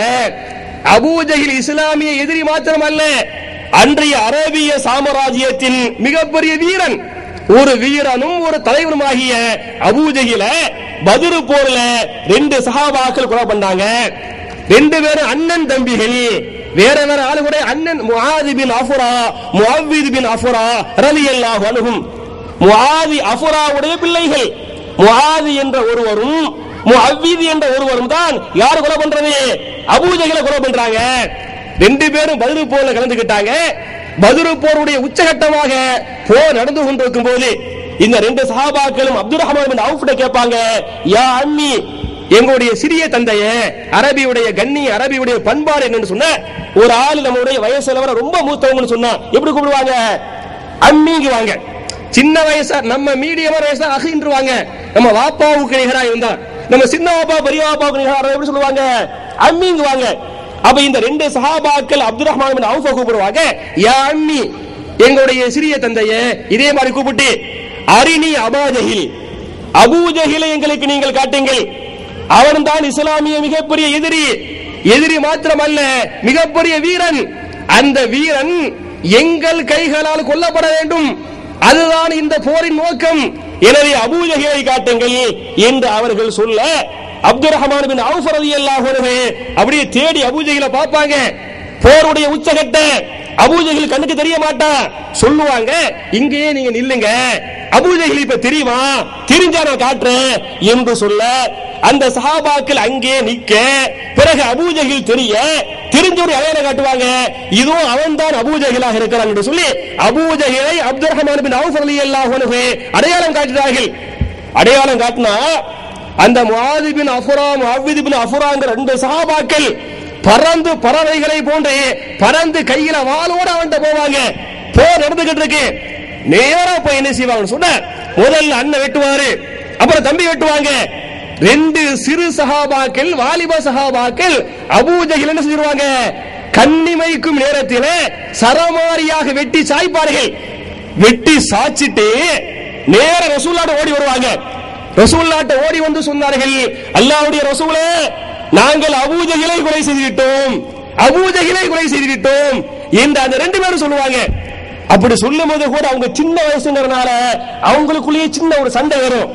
ஒருத்தர் சொல்ல, அண்ணன் சொல்லுவாரு, இவர் இல்ல நான் தான் கொலை பண்ணேன் அப்படிங்குவாரு. இல்ல அவர் இல்ல இவர் இல்ல நான் தான் கொலை பண்ணேன், ரெண்டு பேரும் நான் தாங்குவாங்க. அப்ப ரசூலுல்லாஹ் சொல்லுவாங்க, உங்க ரெண்டு பேருடைய வாளையும் காட்டுங்கன்னு கேட்பாங்க. ரெண்டு சஹாபாக்கள் வாளை காட்டுவாங்க. அந்த ரெண்டு சஹாபாக்குடைய வாள்ல யாருடைய ரத்தம் சொட்டும், அபூ ஜஹலுடைய ரத்தம் சொட்டு. அதை பார்த்த நபிகள் நாயகம் சொன்னார்கள், இது அபூ ஜஹலின் ரத்தமாக இருக்கிறது.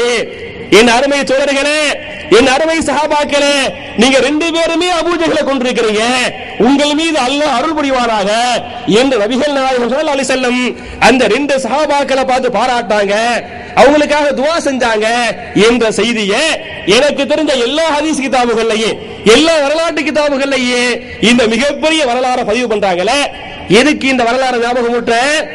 அல்லாஹ்வுடைய பெரிய நிஅமத்துகள்ல இரண்டாவது நிஅமத்து வ ஷபாபக கபல ஹரமி, முதுமை வருவதற்கு முன்னால் வாலிபத்தை நீங்கள் பயன்படுத்துங்கள். முதுமையில் இந்த காரியம் செய்ய முடியுமா? செய்ய முடியாது. இப்ப வாலிபத்தில் இது மாதிரி நல்ல இபாதத்துகளை அல்லாஹ் விரும்பக்கூடிய, அல்லாஹ் அங்கீகரிக்கக்கூடிய, அதன் மூலமாக சொர்க்கத்தை பெறக்கூடிய என்னென்ன இபாதத்துகளை பண்ணணுமோ அதை நீங்க வாலிபத்தை பயன்படுத்தி செஞ்சிருங்க என்பதை ஞாபகம் போட்டு, அதே மாதிரி சஹாபாக்கள் வாலிபத்தை எப்படி பயன்படுத்துவாங்கன்னு சொன்னா, ஒரு பெரிய ஒரு சஹாபி, மிகச்சிறந்த ஒரு சஹாபி அப்துல்லா பின் உமர் ரலியல்லாஹு அன்ஹு, இப்னு உமர்னு சொல்லுவாங்க. சுப்ஹானல்லாஹ், பத்ர் போருக்காக ரசூல் ஸல்லல்லாஹு அலைஹி வஸல்லம் சஹாபாக்களை ஒன்று திரட்டுவாங்க. பத்ர் போருக்கு போவனே, போருக்கு ரெடி ஆகிக்கிறங்க அப்படின்னு சஹாபாக்கள் ஒன்று திரட்டுவாங்க. ஒன்று திரட்டுனா இப்னு உமருக்கு அன்னைக்கு ஏறக்குறைய 13 வயசு. 13 வயசு உள்ள இப்னு உமரும் எதுக்கு வந்துட்டாரு? போருக்கு வந்திருக்கிறாரு. ரசூல் ஸல்லல்லாஹு அலைஹி வஸல்லம் போருக்கு முன்னால சஹாபாக்கள் ஒரு ஆய்வு செய்வாங்க. ஆய்வு செஞ்சு இவர் தகுதி உள்ளவரு, இவர் தகுதி உள்ளவரு, அவர் தகுதி இல்லாதவரு, எதை வச்சு அந்த வாலிபம், அந்த திறமை, அதை வச்சு சில பேரை வேணாங்குவாங்க, சில பேரை வேணுங்குவாங்க. இது மாதிரி சஹாபாக்களை பார்த்துக்கிட்டு இருக்கும்போது ரசூல் ஸல்லல்லாஹு அலைஹி வஸல்லம் சில சஹாபாக்களை சின்னஞ்சிறு வயசு என்ற காரணத்தால என்ன செஞ்சிட்டாங்க? தள்ளுபடி செய்தார்கள். நீங்கள் போருக்கு வர வேண்டாம் என்று சொன்னார்கள். அப்படி சொல்லிக்கிட்டு வரும்போது இப்னு உமர் ரலியல்லாஹு அன்ஹு நினைக்கிறாங்க, நம்மளே ரசூலுல்லாஹ் பத்ர் போருக்கு வேணான்றுவாங்களோ என்ற எண்ணத்துல சும்மா நிக்காம எப்படி நிப்பாங்க? எட்டிக்கிட்டு நிப்பாங்க, காலை ஒசத்திக்கிட்டு. அங்க கொஞ்சம் பெரிய ஆளா தெரியும் பாத்தீங்களா? அதை பார்த்து ரசூலுல்லாஹ் என்ன விருந்துக்காக கூப்பிட்டாங்க, போருக்கு கூப்பிடுறாங்க. அவன் சும்மா நிக்காம இப்னு உமர் ரலியல்லாஹு அன்ஹு காலை உயர்த்தி கொண்டு எட்டி கொண்டு நின்றார். ரசூலுல்லாஹ்வுக்கு இப்னு உமர் மட்டும் இல்ல, அவங்க வாப்பாவை பத்தி நல்லா தெரியும். அப்ப பார்த்துட்டாங்க, நீ இப்னு உமர்ப்பா, உனக்கு சின்ன வயசு, உனக்கு போர் செய்ய அனுமதி இல்ல என்று நபிகள் நாயகம் ஸல்லல்லாஹு அலைஹி வஸல்லம் இப்னு உமரை பத்ர் போருக்கு வர வேணாம்னு சொல்லிட்டாங்க. பத்ர் போருக்கு வர வேணாம்னு சொல்லிவிட்டு அடுத்த வருஷம் பத்ர் போர் ஹிஜ்ரி 2 நடந்தது. ஹிஜ்ரி 3 நடந்தது உஹது போர். அடுத்த வருஷம் உஹது போர் நடக்கு. இப்னு உமர் நேரா ரசூலுல்லாஹ் வருவாரு. யா ரசூலல்லாஹ், என்னைய பத்ர் போருக்கு வேணாம்னு சொல்லிட்டீங்க. அப்ப 13 வயசு, இப்ப ஒரு வயசு கூடிருச்சு, நான் போருக்குரிய தகுதியை பெற்று விட்டேன், என்னை உஹது போருக்காக அழைத்து செல்லுங்கள் என்று சொல்லி இப்னு உமர் சொல்ல, நபிகள் நாயகம் ஸல்லல்லாஹு அலைஹி வஸல்லம் இப்னு உமரை உஹது போருக்கு அழைச்சிட்டு போனாங்க என்ற செய்திகளை பார்க்கிறோமே. அப்ப என் அருமை சகோதரர்களே, நீங்க இரண்டாவது காரியம், இரண்டாவது நிஅமத்து ஷபாபக கபல ஹரமிக், இதை நீங்கள் பயன்படுத்திக் கொள்ளுங்கள். இதை நிறைய நான் சொல்லலாம், டைம் இல்லை, எனக்கு டைம் இல்லைங்கிறத சுருக்கமா முடிச்சிட்டு போறேன். மூணாவது நிஅமத் என்ன அப்படின்னு சொன்னா, வ ஃபராகக கபல ஷுகுலிக், உங்களுக்கு வேலை வருவதற்கு முன்னால். ஷுகுல்னா தெரியும் இல்லையா? ஷுகுல்னா என்ன? என்னை விட ஜாஸ்தியா உங்களுக்கு அரபி தெரியும், நீங்க நிறைய வேலை செஞ்சு சம்பாதிக்கிறனால ஷுகுல் ஏன் ஷுகுல் கேட்பாங்க. ஷுகுல்னா வேலை. வ ஃபராகக, உங்களுடைய ஓய்வு நேரத்தை நீங்கள் பயன்படுத்துங்கள். கபல ஷுகுலிக, உங்களுக்கு சுகுல் வருவதற்கு முன்னால் கடுமையான வேலை, நேரமின்மை இருக்கு பாருங்க, நேரமில்லாத கடுமையான வேலை, இப்படி வேலையில் நீங்கள் மாட்டிக்கொள்வதற்கு முன்னால என்ன செய்து கொள்ளுங்கள், உங்களுடைய ஓய்வு நேரத்தை பயன்படுத்திக் கொள்ளுங்கள். ஓய்வு நேரம் என்பது மிகப்பெரிய அருள் கொடையாக இருக்கிறது என்ற ஹதீஸ் வருது. என் அருமை சகோதரர்களே, நம்ம இன்னைக்கு பார்க்கிறோம், இங்க குவைத்தில் கிடைக்கக்கூடிய ஓய்வு நேரம் ஊருக்கு போனா கிடைக்காது. சவுதியில் கிடைக்கக்கூடிய ஓய்வு நேரம் ஊருக்கு போனா செய்யாது, கிடைக்காது. இங்க கம்பெனி 8 மணி நேரம் வேலை, 10 மணி நேரம் வேலை, அதை தாண்டி சொல்லத்தக்க வேலைகள் இருக்காது. அப்ப ஓய்வு நம்ம எப்படி பயன்படுத்துவோம்? இவரை பத்தி பேச, அவரை பத்தி பேச, ஃபித்னா பண்ண, ஃபசாது பண்ண, புறம் பேச, சினிமா பார்க்க, எதெல்லாம் இஸ்லாத்துல கூடாதோ அந்த காரியங்கள்ல தான் அதிகமான பேரு நேரத்தை செலவு செய்யறமே தவிர, ஆனால் அல்லாஹ்வை பொறுத்தவரை இந்த நேரம் ஓய்வு என்பது அல்லாஹ்வுடைய நிஅமத்தா இல்லையா? சும்மா துஸ்அலுன்ன யௌமைதின் அனின் நஈம், ஒவ்வொரு நிஅமத்தை பத்தி அல்லாஹ் கேட்பானா இல்லையா? அப்ப நேரத்தை நான் கொடுத்தேனே, இந்த ஓய்வு நேரத்தை எந்த வழியில் நீ பயன்படுத்தினாய், நீ எப்படி பயன்படுத்தினாய் என்று அல்லாஹ் விசாரிப்பான். அப்படி விசாரிக்கும் போது, யா அல்லாஹ் நீ கொடுத்த அந்த நேரத்தை நல்லா செலவு செஞ்ச அல்லாஹ் என்று நம்ம சொல்லனே. எப்படி செலவு செய்யணும்? நீங்கள் நேரத்தை பயன்படுத்துவது தஅலீம், கல்வியை கற்கக்கூடிய விஷயத்துல, அதாவது குர்ஆனை நீங்கள் கற்றுக்கொள்ளலாம், ஹதீஸை நீங்கள் கற்றுக்கொள்ளலாம், வரலாறுகளை படித்துக் கொள்ளலாம். நீங்கள் படித்த துறைகளிலே நீங்கள் மருத்துவர் என்று சொன்னால், நீங்கள் பொறியாளர் என்று சொன்னால், நீங்கள் படித்த அந்த துறைகளை நீங்கள் இன்னும் அதிகரித்துக் கொள்வது. கல்விக்கு எல்லை உண்டா? ஒரு ஆள் பெருசா PhD படிச்சுட்டாரு, PhD ஒரு துறையில் PhD படிச்சு விட்டால் அதுக்கு மேல கல்வி இல்லைன்னு சொல்ல முடியுமா? அவர் அந்த துறையை கரைச்சு குடிச்சான்னு சொல்ல முடியுமா? எல்லா கல்விக்கு யாரா இருந்தாலும் ஒரு லிமிட் தான், லிமிட்டை தாண்டிய கல்வி இருக்கிறது. அப்ப என் அருமை சகோதரர்களே, இது ஆண்களுக்கு மட்டுமல்ல பெண்களுக்கு பொருந்தும். என் அருமை தாய்மார்களே, உங்களுக்கு ஓய்வு நேரம் கிடைக்கி, ஓய்வுல டெலிபோனை வச்சுக்கிட்டு இங்க பேச அங்க பேசி நேரத்தை வீணடிக்க இப்படிலாம் பண்ணாம நம்ம ஏன் குர்ஆனை கத்துக்க கூடாது, குர்ஆனை மனப்பாடம் செய்யக்கூடாது, விக்ரகளை மனப்பாடம் செய்யக்கூடாது, துஆக்களை மனப்பாடம் செய்யக்கூடாது என்ற நல்ல வழிகளில உங்களுடைய நேரத்தை நீங்கள் பயன்படுத்துங்கள், உங்களுடைய நேரத்தை நீங்கள் செலவு செய்யுங்கள். சஹாபாக்களை பொறுத்தவரை நேரத்தை நல்ல வழியில செலவு செஞ்சாங்க என்று இருக்கா இல்லையா? நான் கேட்கிறேன், இன்னைக்கு அதாவது ஒரு சில பேர் சொல்றாங்க, எனக்கு குர்ஆன் ஓத தெரியல என்று சொன்ன சில சகோதரர்கள் இதே குவைத்துல, எனக்கு என்ன தெரியல, குர்ஆன் ஓத தெரியல என்று ஒரு சகோதரர் சொன்னார். மாஷா அல்லாஹ் நல்லா படிச்சிருக்கிறாரு, பெரிய கை நிறைய சம்பளம், பெரிய அளவுக்கு சம்பளம் வாங்குறாரு, என்ன செய்ய தெரியலையா? குர்ஆன் எனக்கு ஓத தெரியல ஜி அப்படின்னு சாதாரணமா சொல்றாரு. என் அருமை சகோதரர்களே, இது கேவலமான ஒன்றா இல்லையா? ஒரு முஸ்லிமுக்கு குர்ஆன் ஓத தெரியவில்லை என்று சொன்னால் அவன் என்னங்க முஸ்லிமு? சும்மா பேரை நீங்க வச்சுக்கிட்டா போதுமா? குர்ஆன் ஓதுவது கட்டாயமான கடமை. எப்படிப்பட்ட கடமை? ஏன் நீங்க தொழுவுறீங்க? ஏன் நீங்க நோன்பு வச்சீங்க? தொழுவு நோன்பு வையின் அல்லாஹ் உத்தரவு போடுற, எனவே செய்யறோம். அதே உத்தரவை குர்ஆன்ல குர்ஆன் ஓதுங்கள் என்று அல்லாஹ் சொல்லவில்லையா? முதல் வஹியை என்ன? இக்ரா, ஓதுவீராக, ஓதுவீராக, ஓதுவீராக. அப்ப முதல் வஹியை ஓதுங்கள் என்று அல்லாஹ் சொல்றான். திருமலை குர்ஆன்ல 30 ஜுஸ்கள்ல 21வது ஜுஸை நீங்க எடுத்து படித்து பாருங்கள். உத்துலு மா ஊஹிய இலைக மினல் கிதாப், அல்லாஹ் கிதாப் வஹியாக அருளப்பட்ட இந்த கிதாபை நீங்கள் என்ன செய்யுங்கள்? உத்துலு, திலாவத் பண்ணுங்கள், குர்ஆனை நீங்கள் திலாவத் செய்யுங்கள் இந்த அல்லாஹ் இது ஏவல் வினை, கட்டளை வினை. அப்ப ஏவல் வினையை பயன்படுத்தி இக்ரா என்று அல்லாஹ் சொல்றான், உத்துலுன்னு அல்லாஹ் சொல்றானே. அப்ப இந்த வசனங்கள் குர்ஆன் ஓதித்தான் ஆகணுங்கிறதுக்கு ஆதாரம் இல்லையா? குர்ஆன் ஓதுவது கட்டாயமான கடமை. உங்களுக்கு நேரம் கிடைக்குது, நேரத்தை எப்படி செலவு செய்யுங்க? குர்ஆனை கற்றுக்கொள்ள நீங்கள் செலவு செய்யுங்கள். அதுக்கு பெரிய ஒரு கஷ்டம்லாம் கிடையாது. ஏதாவது யாருக்கு ஓத தெரியுமோ அவரை நீங்க பிடிங்க. சின்ன ஒரு சிரமம் இருக்கலாம், ஒரு மாசம் நீங்க கஷ்டப்படலாம். ஒரு மாதம் நீங்கள் கஷ்டப்பட்டால் என்ன செய்ய முடியும்? குர்ஆன் ஓத கத்துக்கிற முடியும். அப்ப குர்ஆன் நான் கேட்கிற உங்களுக்கு ஒரு பேச்சுக்கு இந்த மாச சம்பளம் 100 தீனார். உங்க கம்பெனில சொல்றான், நீ குர்ஆன் ஓத கத்துக்க, குர்ஆன் ஓத கத்துக்கிட்டா ஒரு சம்பளத்தை ஒசைத்திடுவேன், 150 தீனார் கொடுத்துருவேன் என்று சொன்னால் தலைகீழ நின்றாவது கத்துக்கிறோமா இல்லையா? அட ஒரு ஆஃப்டர் ஆல் ஒரு மாசத்துக்கு ஒரு 50 தீனாருக்காக இந்த மாதிரி பண்றமே, குர்ஆன் ஒரு நாள் மறுமையில் கிடைக்கக்கூடிய அந்த தரஜா இருக்கு பாருங்க, அதை நீங்க நினைச்சு பாத்தீங்களாக்க நீங்க இன்னைக்கு இப்பவே கத்துக்கிறீங்க. அப்ப என் அருமை சகோதரர்களே, குர்ஆனை கற்றுக்கொள்வது மிகச்சிறந்த மிகப்பெரிய ஒன்று. அது மட்டும் இல்லாம குர்ஆனை நீங்கள் ஓதுங்கள். புனிதமான மாதம், குர்ஆன் அருளப்பட்ட மாதம். இந்த மாதத்திலே கிடைக்கக்கூடிய நேரத்தை நீங்கள் பயன்படுத்தி என்ன செய்யுங்கள்?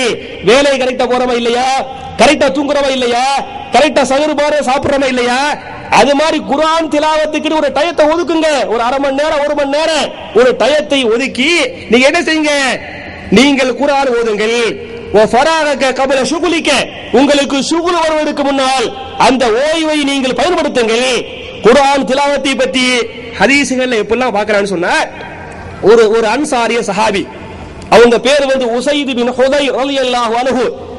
உசைத்ங்கிற சஹாபி ஒரு நாள் அவருடைய வீட்டிலே உட்கார்ந்து கொண்டு இரவு நேரத்திலே குர்ஆனை ஓதுவார். குர்ஆனை ஓதுனார். அவருடைய குதிரையை ஒரு இடத்துல கட்டி போட்டு குர்ஆனை ஓதுவாரு. குர்ஆனை இந்த சஹாபி ஓதுவாரு. ஓத ஓத குர்ஆனுடைய ஓசையை கேட்க கேட்க அந்த ஒட்டகை, அந்த குதிரை என்ன செய்ய? அப்படியே மிரளும். மிரல்றதை இந்த சஹாபி பாப்பாரு. பார்த்துட்டு அண்ணாந்து வானத்தை நோக்கி பாப்பாரு. அவர் வீட்டுல நம்ம வீடு மாதிரி பெரிய அளவுக்கு ஸ்ட்ராங்கா காங்கிரீட் வீடு கிடையாது, சும்மா குடிசையா தான் இருக்கு. அண்ணாந்து பார்த்தா வானம் தெரியும். அப்ப இந்த சஹாபி அண்ணாந்து பாப்பாரு. வானத்திலிருந்து மேகமூட்டம் இவருடைய வீட்டை நோக்கி வந்த வண்ணமாக இருக்கும். ஒரு அற்புதமான ஒரு காட்சியை பார்ப்பாரு. பார்த்துட்டு ஓதுவதை நிறுத்துவார். நிறுத்தினவனையே மிரண்ட குதிரை சும்மா நிக்கி. மேகமூட்ட வீட்டை நோக்கி வந்துச்சு பாருங்க, அது அப்படி ரிட்டர்ன் அப்படி மேல போகும். இரண்டாவது தடவை அந்த சஹாபி குர்ஆனை ஓதினார். குதிரை மிரண்டது, மேகமூட்டம் வீட்டை நோக்கி வந்தது, நிறுத்தினார். மிரண்ட குதிரை சும்மா நிக்க ஆரம்பித்து விட்டது.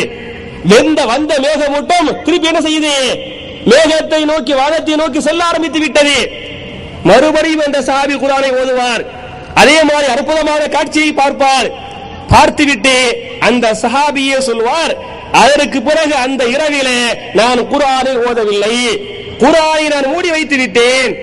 ஏன் வைத்து விட்டேன்? அந்த குதிரைக்கு பக்கத்தில் என் மகன் யஹ்யா தூங்கிக் கொண்டிருந்தான். நான் தொடர்ச்சியாக குர்ஆனை ஓதினால் என் குதிரை மிரண்டு என் மகனை மிதித்து விடுமோ, என் மகன் மிதிக்கப்பட்டு மரணித்து விடுவானோ என்ற பயத்தின் காரணத்தால் என்ன செய்துவிட்டேன்? அந்த இரவிலே குர்ஆனை ஓதவில்லை. குர்ஆன் ஓதுவதற்கு முடிவு கட்டிட்டு படுத்து தூங்கிட்டு சுபஹு பள்ளிவாசலுக்கு போயிட்டு ரசூல் ஸல்லல்லாஹு அலைஹி வஸல்லம் சுபஹ தொழுகை வச்சு முடிச்சிடுறாங்க. தொழு வச்சு முடிச்ச உடனே பொதுவாக ரசூலுல்லாஹ்வுடைய வழக்கம் என்ன அப்படின்னு சொன்னா, சுபஹுக்கு பிறகு திரும்பி உட்கார்ந்து ஓத வேண்டிய தஸ்பீஹாத்துகள், அதுக்கார்கள், துஆக்கள் அதுகளை முடிச்சிட்டு சஹாபாக்கள் கொஞ்ச நேரம் பேசிக்கிட்டு இருப்பாங்க. எதை பத்தி பேசுவாங்க? கனவுகளை பற்றி பேசுவார்கள். ஏதாவது சஹாபாக்கள் கண்ட நல்ல கனவுகளாக இருந்தால் நல்ல உங்கள்ட்ட சொல்லாமா இல்லையா? அப்ப கண்ட நல்ல கனவுகளை சஹாபாக்கள் நபிகள் நாயகத்துக்கு சொல்ல, நபிகள் நாயகம் ஸல்லல்லாஹு அலைஹி வஸல்லம் உங்க கனவுக்கு இதான் அர்த்தம், உங்க கனவுக்கு இதான் பலனே என்று சொல்வார்கள். அந்த சமயத்தில் சம்பந்தப்பட்ட இந்த உசைத் பின் ஹுதைர் ரலியல்லாஹு அன்ஹு தான் கண்ட இந்த அற்புதமான காட்சியை நபிகள் நாயகத்திலே சொல்லுவார். சொன்னால் நபிகள் நாயகம் ஸல்லல்லாஹு அலைஹி வஸல்லம் அந்த சஹாபியை பார்த்து சொன்னாங்க, தில்கல் மலாயிகா, அது மேகமூட்டம் அல்ல, அவர்கள் எல்லாம் மலக்குமார்கள். அவர்கிட்ட சொல்றாங்க, மேகமூட்டம் வீட்டை நோக்கி வந்தது, இறங்கியது, உனக்கு தூரம் மேகமூட்டமா தெரிஞ்சிச்சு, அது நெசமான மேகமூட்டம் அல்லப்பா, அது என்ன? தில்கல் மலாயிகா, அவர்கள் எல்லாம் மலக்குமார்கள். குர்ஆனுடைய ஓசையை கேட்ட காரணத்தால உடைய வீட்டை நோக்கி இறங்கிய வண்ணமாக இருந்தார்கள் என்று சொல்லிவிட்டு நபிகள் நாயகம் ஸல்லல்லாஹு அலைஹி வஸல்லம் அந்த சஹாபியை பார்த்து ஆதங்கப்பட்டு சொன்னார்கள், யா உசைத் லவ் கரஅத லஅஸ்பஹத் யன்துருன் நாஸ், உசைதே நீ சுபஹ் வரை குர்ஆனை ஓதிருக்கலாமே, சுபஹ் வரை குர்ஆனை ஓதிருந்தால் அந்த மலக்குகள் கீழே இறங்கி இருப்பார்களே, மலக்குகளை நீ பார்த்திருக்கலாமே, மலக்குகளை பார்க்கக்கூடிய அரிய வாய்ப்பை நீ இழந்து விட்டாயே என்று நபிகள் நாயகம் ஸல்லல்லாஹு அலைஹி வஸல்லம் அந்த சஹாபியை பார்த்து ஆதங்கப்பட்டு சொன்னாங்க. இந்த செய்தியை இமாம் புகாரி ரஹ்மத்துல்லாஹி அலைஹி ஃபலாயிலுல் குர்ஆன், குர்ஆனின் சிறப்புகள் என்ற ஒரு பாடத்தில் இந்த ஹதீஸை பதிவு பண்றாங்களே. அப்ப இந்த அருமை சகோதரர்களே, நாம் எங்கு உட்கார்ந்து கொண்டு குர்ஆனை ஓதினாலும் அந்த இடத்துக்கு யார் வர்றது? மலாயிகத்து ரஹ்மா இறங்குறாங்க. அப்ப நம்ம வீட்டுக்குள்ள ஷைத்தான் வரக்கூடாது, மலாயிகத்து ரஹ்மா வரணும்னு சொன்னா என்ன செய்யணும்? கிடைக்கக்கூடிய அந்த நேரத்தை நீங்கள் பயன்படுத்தி குர்ஆனை திலாவத் செய்யுங்கள் என்பதை புரிந்து கொள்ள வேண்டும். அது மட்டும் இல்லாம இந்த குர்ஆன் திலாவத்தில் இன்னொரு விஷயத்தை சொல்லி காட்டுறேன். யாருக்கெல்லாம் குர்ஆன் ஓத தெரியலையோ, யாரெல்லாம் ஓதுவது இல்லையோ, நீங்கள் புரிந்து கொள்ளுங்கள், குர்ஆனை பொறுத்தவரை நாளை மறுமையிலே ரெண்டில் ஒன்றை செய்யும். ஒண்ணு என்ன செய்ய, யாரு குர்ஆனை ஓதுனாங்களோ, யாரு சிந்திச்சு பார்த்தாங்களோ, யாரு அது பிரகாரம் அமல் பண்ணாங்களோ அவங்க விஷயமா குர்ஆன் மறுமையில பேசுமா. எப்படி கை தனியா கால் தனியா பேசுமோ அதே மாதிரி குர்ஆன் என்ன செய்ய, மறுமையில வந்து அல்லாஹ்ட்ட பேசு. அப்ப இந்த குர்ஆன் சொல்லுமா, யாரு ஓதலையோ ஓத தெரியலையோ அவர்களை பார்த்து, யா அல்லாஹ் இவன் என்னை தொடவே இல்லை, என்னை ஓதவே இல்லை, என்னை ஓத தெரியாது, எனவே இவனை மன்னிக்க வேண்டாம், இவன் மீது கருணை காட்ட வேண்டாம், நரக படுகுழியிலே இவனை தள்ளுவாயாக என்று குர்ஆன் மறுமையிலே பதுவா செய்யும். யாருக்கு எதிராக? யாருக்கு எதிராக? யாருக்கு ஓத தெரியலையோ ஓதுறது இல்லையோ அவங்களுக்கு எதிராக கட்டாயமா இந்த கலாமுல்லாஹ் நிச்சயமாக பதுவா பண்ணும்.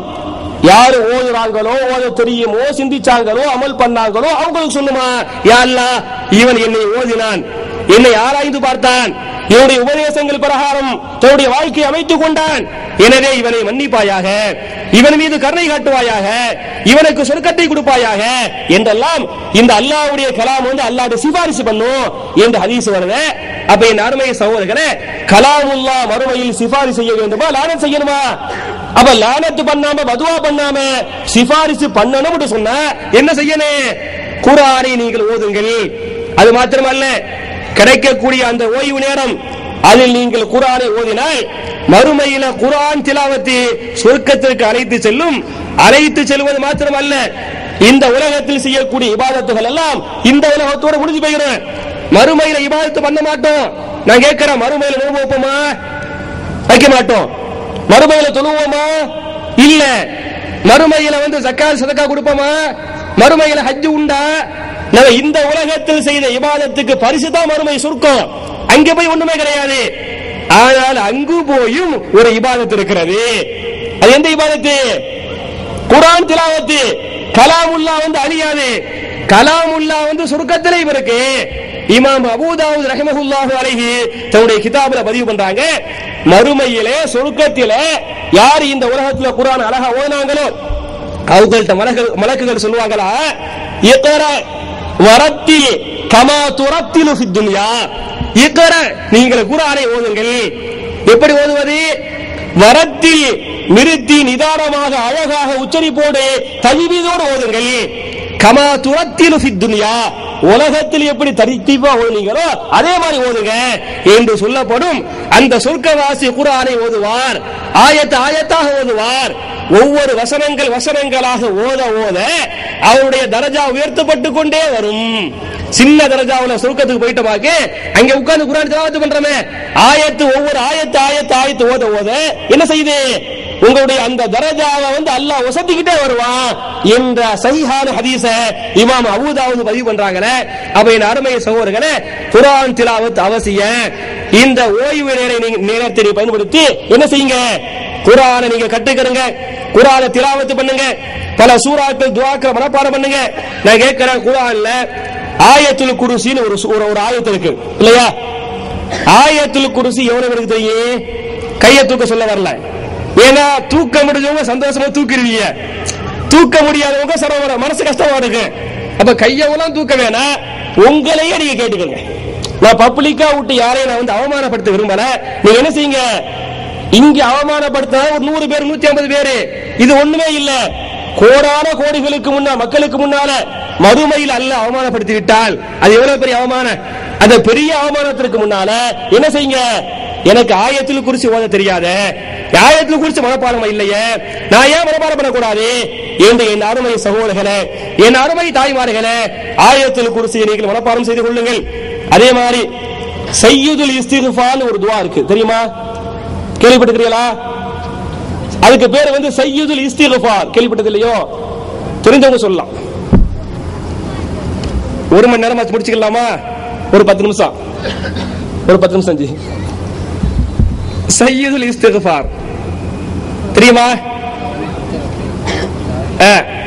சொல்லுங்க ஜி. தெரிஞ்சா சொல்லலாம், நீங்க சிரமப்பட வேணா, தெரிஞ்சா சொல்லலாம்.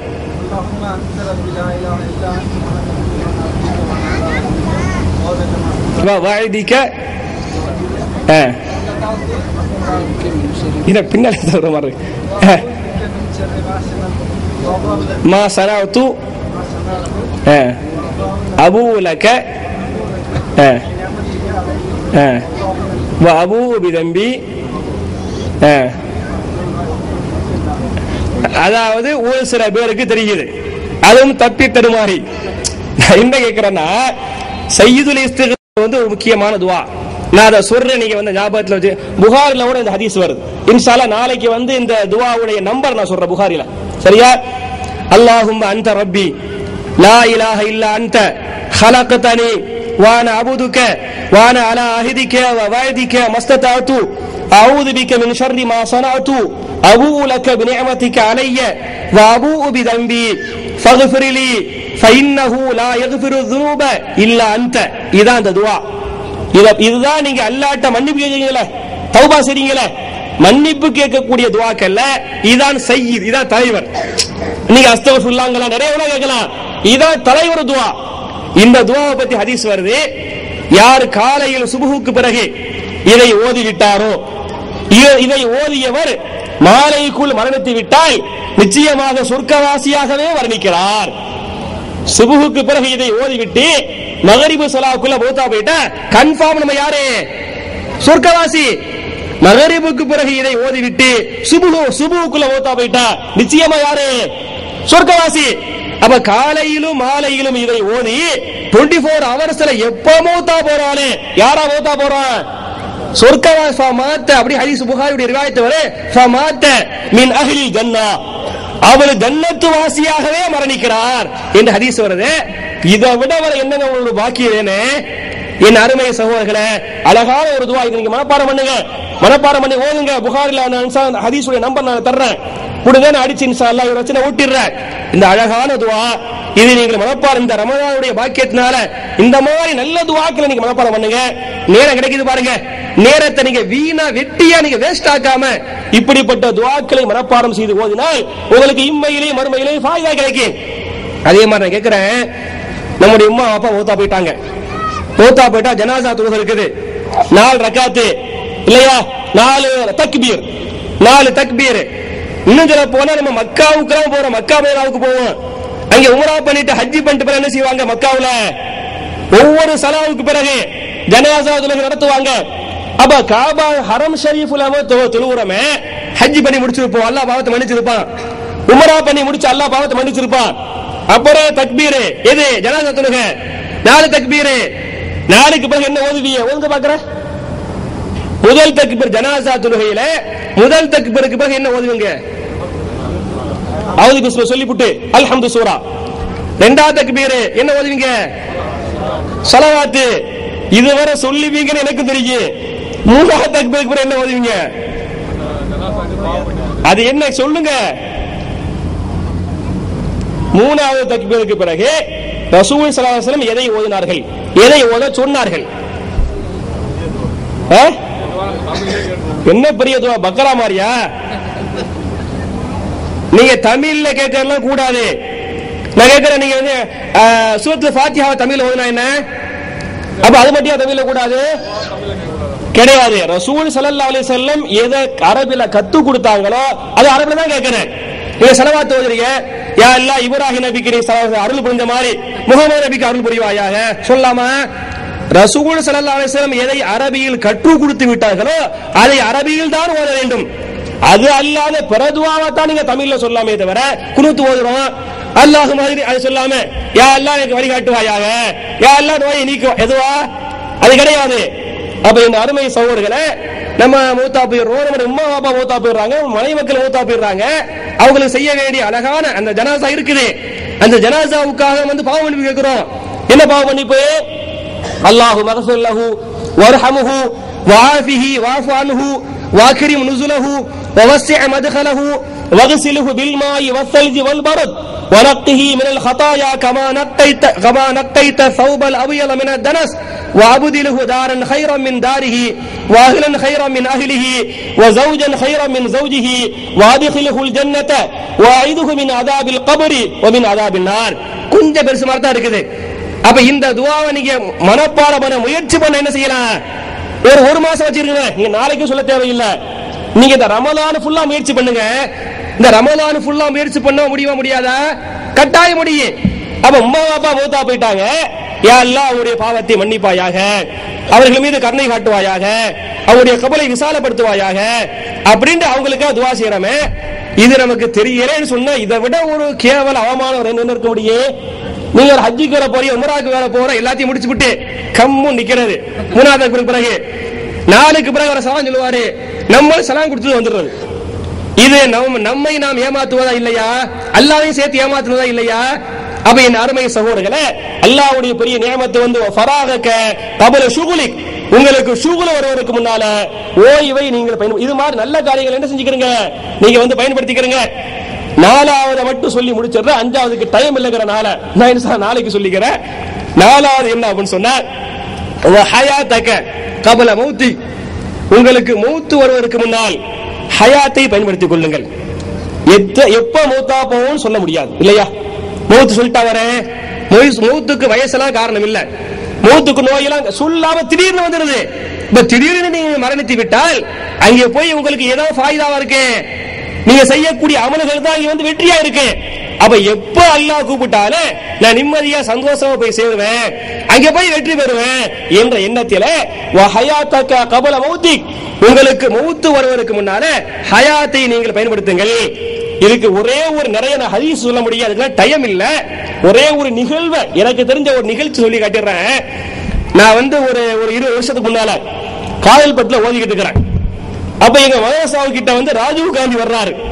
அப்ப வந்து அவர் வந்து இந்தியாவுடைய பிரதமர் வந்து வர்றாரு. வந்தா எங்க மதரசாவுக்கு ஏத்த மாதிரி ஒரு வேகத்தடை இருக்கும். அந்த வேகத்தடை இருக்குது, வர்றதுக்கு முன்னால ரோட்டை கூட்டி கிளீன் பண்ணி பக்காவா சூப்பர் ஆகிட்டாங்க. ஆக்குறது மட்டும் இல்லாம அங்கே ஸ்கூல் இருக்கு, மதரசா இருக்குது, பள்ளிவாசல் இருக்குது, அதுக்காக போடப்பட்ட வேகத்தடை. என்ன பண்றாங்கன்னா அந்த வேகத்தடை இடிச்சிடுறாங்க. வேகத்தடை இடிச்சு ரோட சமமாக்கிட்டாங்க. எனக்கு சின்ன வயசு தான். அப்ப ஒரு ஆள்கிட்ட வேலை செய்யற ஒரு ஆள்கிட்ட போய் கேட்கிறேன், ஏங்க இந்த மாதிரி வேகத்தடை இடிக்கிறீங்க, இது வந்து நல்லதானேங்கிறேன். இல்ல ஒரு தேதியை சொல்லி ராஜீவ் காந்தி வர்றாரு, அதுக்காக இந்த ரோடு வழியா தான் வருவாரு அப்படிங்கிறாங்க.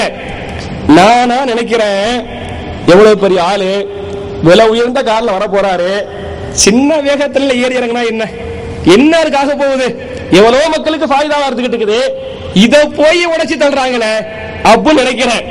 வந்தாரு, அவருக்கு அந்த ஏறி அதுல காரு குலுங்க கூடாதான், அந்த அளவுக்கு உடம்பு குலுங்காம இருந்துக்கிறேன்னு அப்படின்னு எல்லாம் பண்ணாங்க. முடிச்சுட்டு போயிட்டாங்க. அப்புறம் வர்றாரு மெட்ராஸுக்கு, ஒரு தேர்தல் பிரச்சாரத்துக்கு வர்றாரு. பிரச்சாரத்துக்கு வந்தா என்ன ஆயிடுச்சு, குண்டு வச்சு ஒண்ணுமெல்லாம் ஆக்கிடுறாங்க. பார்த்தமா இல்லையா? அவ வேகத்தடையில ஏறி இறங்கி அவர் காரு குலுங்குது பாருங்க, அந்த கஷ்டம் வந்து அவர் படக்கூடாதுன்னு முடிவு பண்ணாங்க. அல்லாஹ்வுடைய நாட்டை என்னவா பிரிச்சு, அந்த கஷ்டம் இல்லப்பா, அதுக்கு மேல சேர்த்து கஷ்டப்படு வச்சுட்டானா இல்லையா? உடம்பு சுக்குனரா போயிடுச்சா இல்லையா? கரோசல யாரு அவன்கிட்ட தெரியலையே, அவர் எப்படி அடக்கம் பண்றாங்க, கால் மட்டும் மிஞ்சுது. அப்படித்தானே நீங்க பாத்துருப்பீங்க. நான் கேட்கிறேன், அவர் அடக்கம் பண்ணாங்களே அவர் மாதிரி ஒரு பாடி, அது என்ன நெசமா இல்ல, அவர் அது வந்து முஷக்கல் கவி, அது முஷக்கல். அந்த ராஜீவ் காந்தி, இந்த அதிகாரி, அந்த அதிகாரி, எல்லா அதிகாரியுடைய அந்த லகமும் வந்து முஷக்கலா தான் இருந்துச்சு தவிர கரெக்ட் அவர் மட்டும் கிடையாது. எவ்வளவு பெரிய பாரம்பரியத்தை சார்ந்தவர், எவ்வளவு பெரிய அதிகாரத்தில் இருந்தவர், அவருடைய விலை உயர்ந்த காரு சின்ன ஒரு வேகத்தடை ஏறி இறங்க கூட அளவுக்கு முடிவு பண்ணாங்களே. அல்லாஹ் என்ன பண்ணிட்டா, ரப்பு ஒரு நாடுனா முடிவு போயிடும், எவ்வளவு பெரிய ஆளு தப்பிக்க முடியாது. அப்ப என் அருமை சகோதரர்களே, அவரே ஒண்ணும் இல்லைன்னு சொன்ன நம்ம எல்லாம் வந்து ஒண்ணுமே கிடையாது. அப்ப எப்ப அல்லாஹ் மௌத்த தருவாங்கிறது நமக்கு தெரியாது. நம்ம இந்த நோன்பு ஃபுல்லா இருப்போமா, நீங்க கேரண்டியா சொல்ல முடியுமா? நான் இல்ல, நான் கட்டாயம் இந்த 30 நோன்பு பிடிப்பேன், இந்த வருஷம் பெருநாள் கொண்டாடுவேன், நீங்க சொல்லுவீங்களா? யாருக்கு எந்த கேரண்டி பண்ண முடியாது. இந்த மைக்க தயார் பண்றான் பாருங்க இந்த கம்பெனிக்காரன், இந்த மைக்கு கேரண்டி கொடுக்குறான். சாதாரண ஒரு 50 ரியால் அன்னைக்கு கொடுத்து ஒரு அயன் பாக்ஸ் வாங்குறேன், 50 ரியால் அயன் பாக்ஸுக்கு 5 வருஷம் கேரண்டியா? இன்னொரு 50 ரியால் அயன் பாக்ஸுக்கு 5 வருஷம் கேரண்டி. அதை தயார் பண்ண பாருங்க மனுஷன், அவனுக்கு என்ன இல்ல, 5 நிமிஷம் கேரண்டி இல்லையே. அப்ப உத்தரவாதம் இல்லாத ஒரு துனியா. இந்த துனியாவுல நம்ம என்ன செஞ்சுக்கிறேன்னு, ஒவ்வொரு சமயத்திலையும் அல்லாஹ் நம்மளை பார்த்துக்கிட்டு இருக்கிறான். அல்லாஹ் பார்த்துக்கிட்டு இருக்கிறான். ஒவ்வொரு வார்த்தைகள், ஒவ்வொரு செயல்பாடுகள், ஒவ்வொரு அங்க அசைவுகள் ஒவ்வொன்றும் பதிவு செய்யப்படுகிறது. இந்த கேமரா வந்து பதிவு செய்யுதோ, பதிவு செய்ய நல்ல கேமராவா இருக்கு, பதிவு செய்யுதோ இல்லையோ, இங்க உள்ள மலக்குகள் பதிவு செய்யறாங்க. பதிவு மட்டும் இல்ல, மறுமையில விசாரிப்பாங்க என்பதை புரிந்து கொள்ள வேண்டும். அப்ப என் அருமை சகோதரர்களே, அல்லாஹ் கொடுத்த பெரிய நியமத்துகள்ல முதல் நியமத்து ஆரோக்கியம். இந்த ஆரோக்கியத்தை பயன்படுத்துங்க. இரண்டாவது வாலிபம், இதை பயன்படுத்துங்க. மூணாவது ஓய்வு நேரம், அதை பயன்படுத்துங்க. நாலாவது ஹயாத்து, அதை பயன்படுத்துங்க. அஞ்சாவது ஒரு நியமத்து இருக்குது, அதை நான் சொன்ன இதான் எனக்கு கடைசி பகாரா போயிடும். இன்ஷா அல்லாஹ் நான் அந்த செய்திகளை நான் நாளைக்கு சொல்லிக்கிறேன். அப்ப என் அருமை சகோதரர்களே, இந்த நியமத்துகள் என்று எதையெல்லாம் குர்ஆன் அல்லாஹ் சொல்லி காட்டானோ, நபிகள் நாயகம் ஸல்லல்லாஹு அலைஹி வஸல்லம் எதையெல்லாம் நியமத்து இதை நல்லா பயன்படுத்துங்கன்னு சொன்னாங்களோ, அந்த நியமத்துகளை நபிகள் நாயகம் எப்படி பயன்படுத்த சொன்னாங்களோ, சஹாபாக்கள் எப்படி பயன்படுத்தினாங்களோ, அது பிரகாரம் பயன்படுத்தி நாளை மறுமையில் அல்லாஹ் விசாரிக்கும் போது சரியான பதிலை சொல்லி அந்த பதிலின் மூலமாக சொர்க்கத்தை பெறக்கூடிய நல்லவர்களாக என்னையும் உங்களையும் அல்லாஹ் ஆக்கி அருள்வானாக. ரப்பனா ஆத்தினா ஃபித் துன்யா ஹஸனத்தன் வ ஃபில் ஆখিরাতি ஹஸனத்தன் வ கினா அஸாபன்னார். வ ஆகிரு தஅவானா அனில் ஹம்துலில்லாஹி ரப்பில்